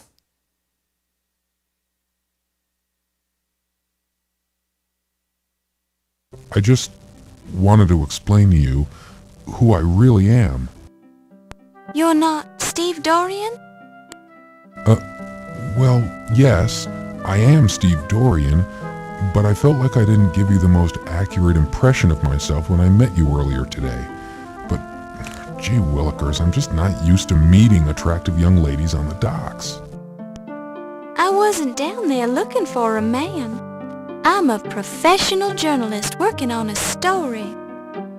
Oh, well, yes, of course you are. I didn't mean to imply anything. In fact, I was very impressed with your professionalism and with your smile. I just didn't want you to think I'm a common stevedore. Well, I'll admit I was wondering what a stevedore was doing at this ritzy museum fundraiser. My stevedore job pays the bills, but I'm aiming for a career as an artist. However, I'm really here because I'd hate myself for the rest of my life if I didn't try to see you again. Maybe I'm a fool, maybe you think we're too different, but I had to try. Well, I'm very flattered. Are you always this nervous? I'm not very good with women. I've spent all my time working ever since I was 10 years old, when my father died. I've never had a chance to date very much. Lately, I've spent my free time going to school. I'm starting to think we're more alike than I first thought. My mother died when I was very young, so I was raised by my father. What kind of an artist are you? I'm a painter, and I do a little sculpting. How interesting. But I think that an artist would know enough not to wear work boots with his tuxedo at a formal party. Oh, I said I'd explain that, didn't I? I was hoping nobody would notice. I had to blow 2 weeks' pay to rent this tux, but I didn't have enough left over to rent the fancy shoes. It's just that I had to see you again. You spent all your money just to see me? My goodness, I don't know what to say. Say you'll have dinner with me some evening. I may seem a little odd, but I promise that I'm harmless. I'd be honored to spend an evening with you and show you the sights around town. Well, I don't usually. but you've gone to a lot of trouble to find me. I think I can trust you. Really? You'll do it? Oh, thank you. You won't regret it. I'll make it a memorable evening. I'll paint for you. I'll dance for you. I'll sing for you. Anything you want. Well, there's no need to get carried away. Let's see how dinner goes first. Of course. You're absolutely right. I don't seem too anxious, do I? Maybe just a bit, but that's okay. Okay. I'll take a deep breath and calm down. I'll be fine. I'll do whatever you want. I think this is the beginning of something important, Steve. I like you already. Whoa. Let's go back to the party, Steve. I've got work to do. Okay.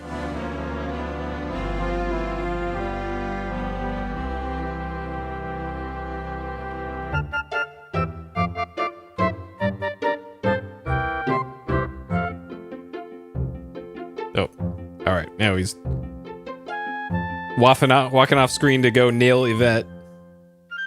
All right.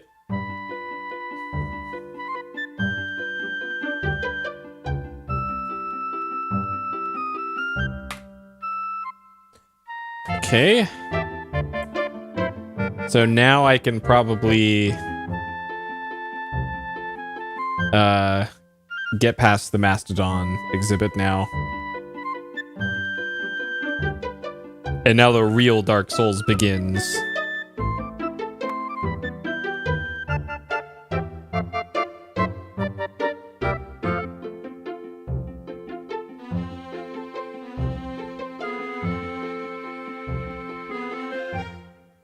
Okay. Finally. This is a mastodon, one of the early mammals. Oh, geez. Okay. The museum staff have labeled this a Struthiomimus, literally ostrich mimic. This is an Eriops skull. Such a large capacity mandible and teensy capacity cranium. Okay. All these Pokemon on display. This is an Archaeopteryx. Correction. This used to be an Archaeopteryx. Ah, a very nice specimen of Eohippus, somewhat flatter than it appeared in real life. Oh no. Okay, so this door, I don't know if it's gonna scroll or not, should go to the old masters. Achtung! Terrorists are not allowed in this room at this time. You are disturbing the paintings. Raus! You leave now! Mach schnell! Okay. Can't go there. So the room to the right of this then, still can't save, is the pterodactyl.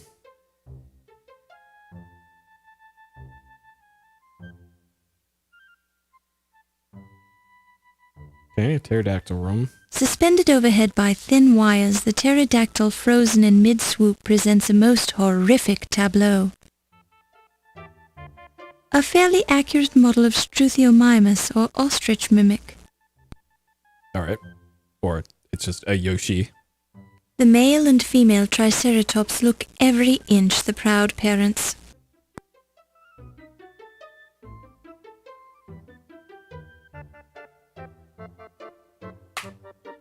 Okay. Let's see. So this is either going to be Tyrannosaur or medieval armor. Probably Tyrannosaurus Rex. Oh man, look at that thing. It's a Tyrannosaurus Rex. His name is Rex. Isn't that clever? A small sign identifies this dinosaur as an iguanodon, which means iguana tooth. However, from the Tyrannosaurus Rex's point of view, this dinosaur could be identified as dinner. a fine painting of a mighty brontosaurus, the thunder lizard. This huge creature with its tiny brain is currently the subject of a controversy. Dr. Earl Douglas from the Carnegie Museum of Natural History believes that current brontosaurus displays have the wrong heads mounted on their skeletons. However, Dr. Othniel Marsh, who originally discovered the brontosaurus, believes that the heads on current displays are correct. Only time and more fossil evidence will conclusively prove which of these esteemed gentlemen is correct. I can probably take this bone. A sign on this dinosaur bone display says, "Please touch." Either these bones feel lonely, or the museum wants you to learn more about the bones by coming into close personal contact with them. Alright, let's touch it by putting it in our purse. You pick it up and place it in your purse. Okay. This is probably an audio exhibit.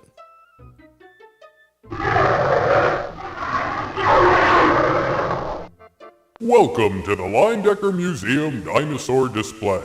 My name is Rex, and I'd like to tell you about myself. I'm a type of dinosaur known as Tyrannosaurus Rex, which means King of the Tyrant Lizards. Although I was not the largest type of dinosaur, I was the largest predator ever to walk the earth.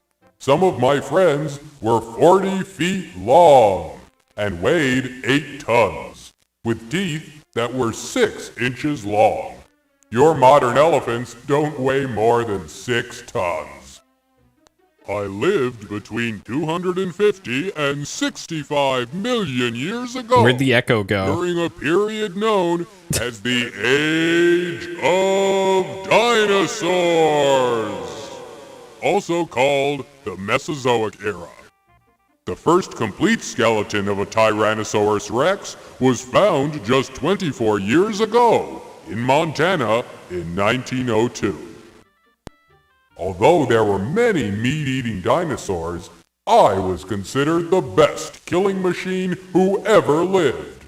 Speaking of which, I'm feeling a bit hungry. Would you like to volunteer to be my next meal? So I'm pretty sure this is Steve. The same voice actor is Steve, but it's just not pitched down. It's me, the dinosaur.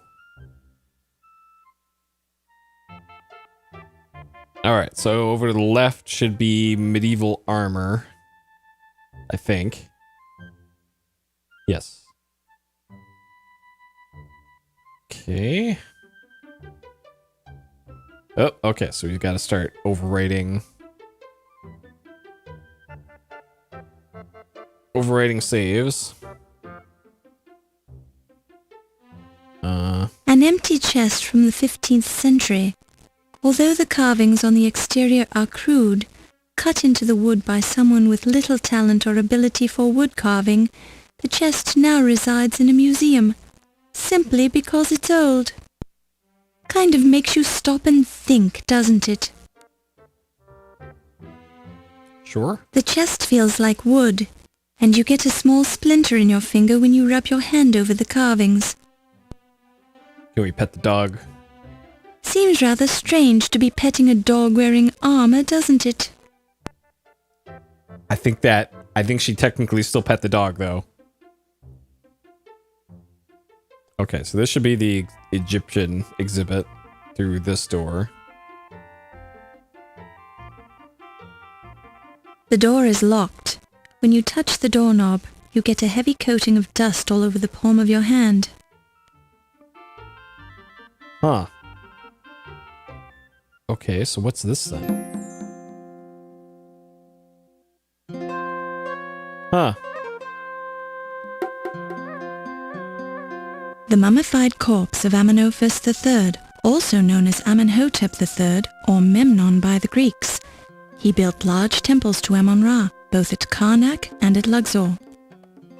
In the 5th year of his reign, Amenophis marched into Nubia to quell a mighty rebellion.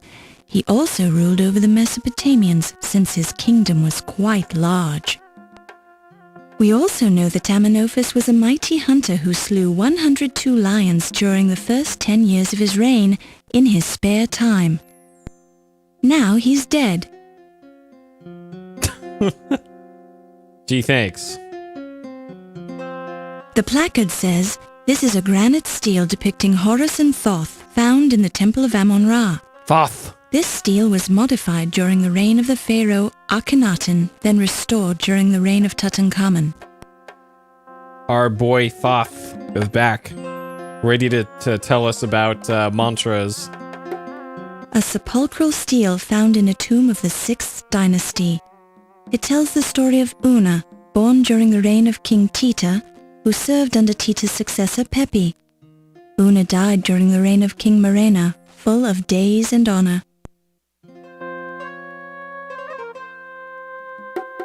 A sturdy window that looks out on the city of New York.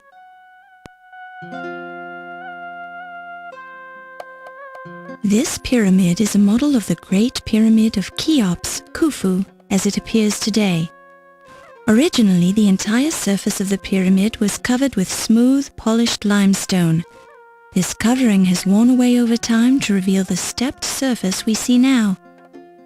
The base of the Great Pyramid covers 13 acres and was built with over 2 million stones to a height of 480 feet. Construction took 30 to 50 years. It looks remarkably like a glass case in the shape of a pyramid. A small card informs you that this case contained the famous Dagger of Amon-Ra, which is now missing. Uh-oh. Congratulations, you've cracked the case of the Dagger of Amon-Ra.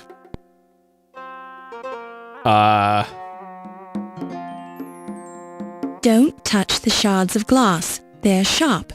You might cut yourself. Or you could put an eye out. Or any of a number of other things could happen that your mother warned you about when you were little and everything in your life was dangerous. You can't take that. It's museum property. You've already done enough damage for one day. Leave it alone. Uh-oh. Can I... Okay. This is a magnified part of the ancient Egypt exhibit. On the top of the pedestal you see 2 imprints.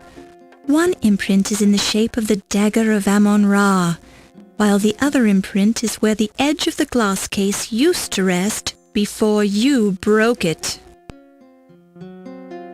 This is a magnified part of the That's not the sort of thing you want to examine too closely. It feels like there's probably something else. Don't. Especially like this pink one. You can't take that. Don't.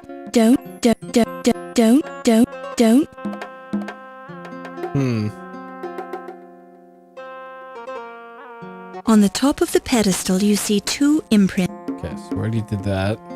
A close look at the pyramid shows you the grainy texture of limestone, which you find highly educational. This is a granite stele depicting Horus and Thoth, found in the Temple of Amon-Ra. This stele was modified during the reign of the pharaoh Akhenaten and restored during the reign of Tutankhamun. We found our boy Thoth. He's over here.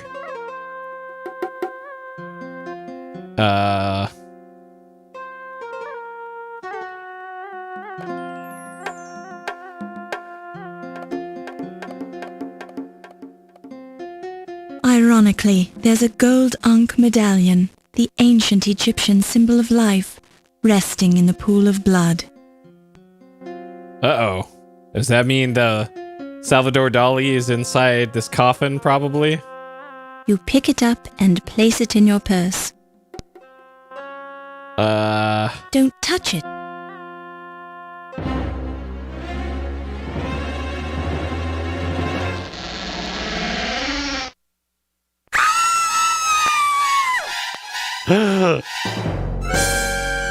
Not Salvador Dali.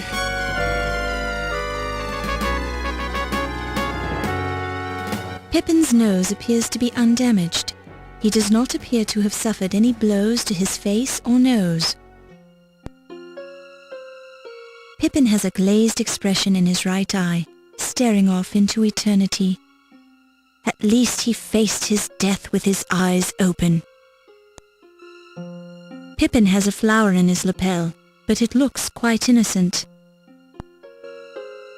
Dr. Carter seems to have suffered a severe trauma to his chest area. A red fluid appears to be leaking out of Dr. Carter's chest wound. Oh man, Lorbo. Although there are a couple of breadcrumbs caught in his mustache, they don't seem to be significant as evidence, particularly since you saw him eating bread at the party. There are no signs of scratches or bruises on his flesh. This could mean that the murderer, assuming this wasn't a suicide, knew Dr. Carter well enough to get close and stab him without arousing any suspicion. Or it could just mean that Dr. Carter was completely taken by surprise when someone assaulted him from the shadows.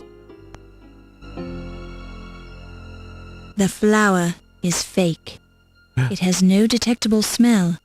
A tube runs from the back of the flower, behind the lapel, down to a squeeze bulb inside the vest. When you squeeze the bulb, a weak stream of water squirts you in the eye. He had one of those novelty flowers that squirts you, like he's the Joker. Oh, also, this is the British guy. This isn't Salvador Dali. Okay. Different guy.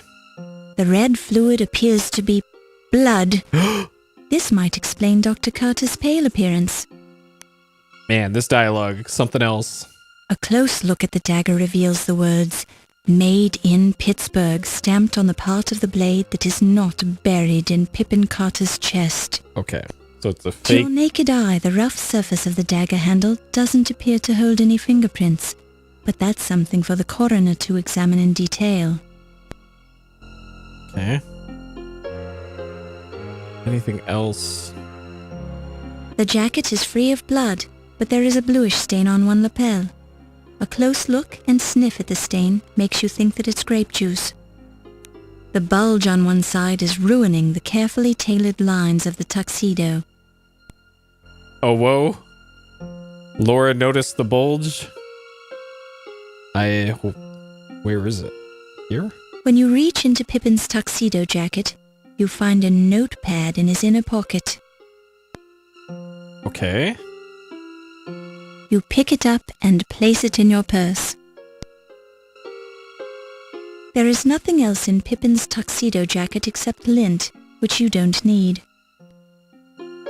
Okay. That would be highly improper, Laura. Oh, besides looting a corpse, sure. You don't want to touch this dagger. It's evidence, and you don't know where it's been. But we took his notepad, though. That definitely not evidence. His mouth and tongue feel dry. Don't touch it. Okay, so we have an Ankh. A gold Egyptian Ankh medallion with a bit of blood on it. So the person with the Ankh was, whatever that guy's name was, that came here to convince the museum to give back all the stuff back to Egypt. The thigh bone from a young Tyrannosaurus Rex who no longer has any need for it. It feels like good quality paper. I can't read the notebook. A notepad made of good quality paper.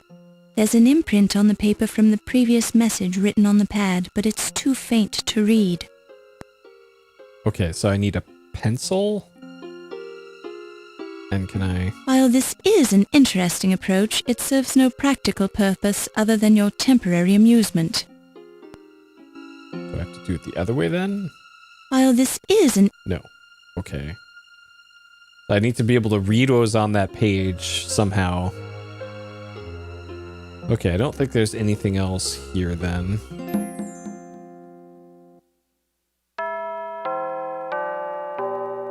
Eh? Alright, now this is playing a lot more like the original game. You scream like a banshee, lass. Did you kill the man then? No, I just walked in here and found him. I suppose that would explain your screaming then. Did you see the murderer? No. All right, I'll talk to you later after you've had a chance to calm down. Just don't try to leave the building.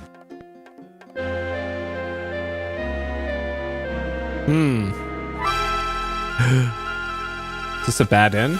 Is this gonna give me a game over? Oh. Okay. Act 2 finally over. Good lord. What? What? Okay, maybe the game... Excellent work. Your father would be proud of you. Having already interrogated the guests, Detective O'Reilly is now discussing the murder with the staff members as they leave the party. It would be best if you don't interfere.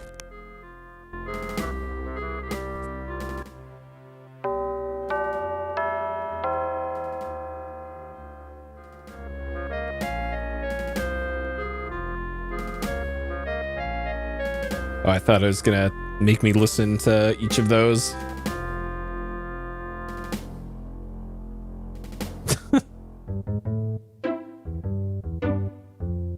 This guy's new. Hi, Miss Bowe. I'm Ernie Leach. Dr. Carrington told me you could stay a while and talk to the staff. I've got to lock the doors, so just come and find me when you're ready to leave. Dr. C also has a key, but you don't want to bother him about that. Thank you, Mr. Leach. Just be careful where you go. Wolf will get upset if he finds you downstairs. See you later.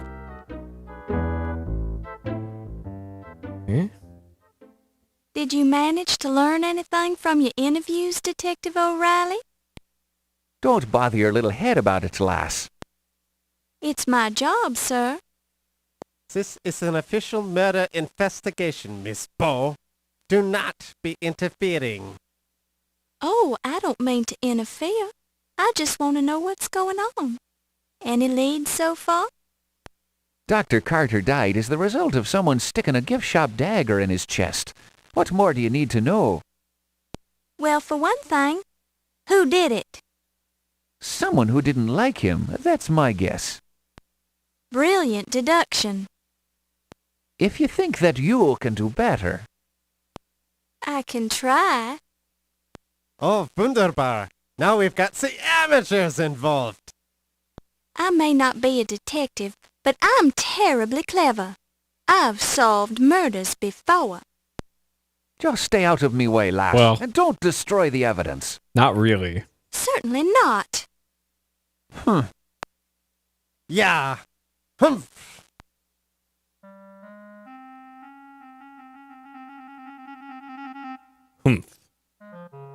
Okay. Progress finally made in this game. Oh, man. Yeah, that Dead Rising meme. Okay.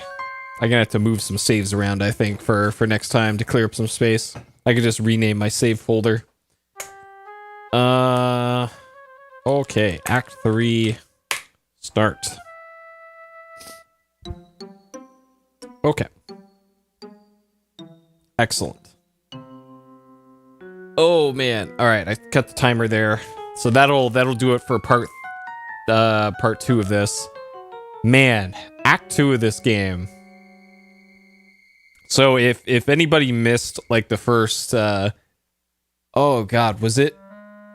It was like shit, almost 3 hours. I spent almost 3 hours talking to all of the NPCs in this room at the party, and it turns out all you needed to do was walk behind them at the center table the whole time. That was the thing. And I thought it was you had to just talk to all of them about one particular thing, but no. It turns out all you had to do is this.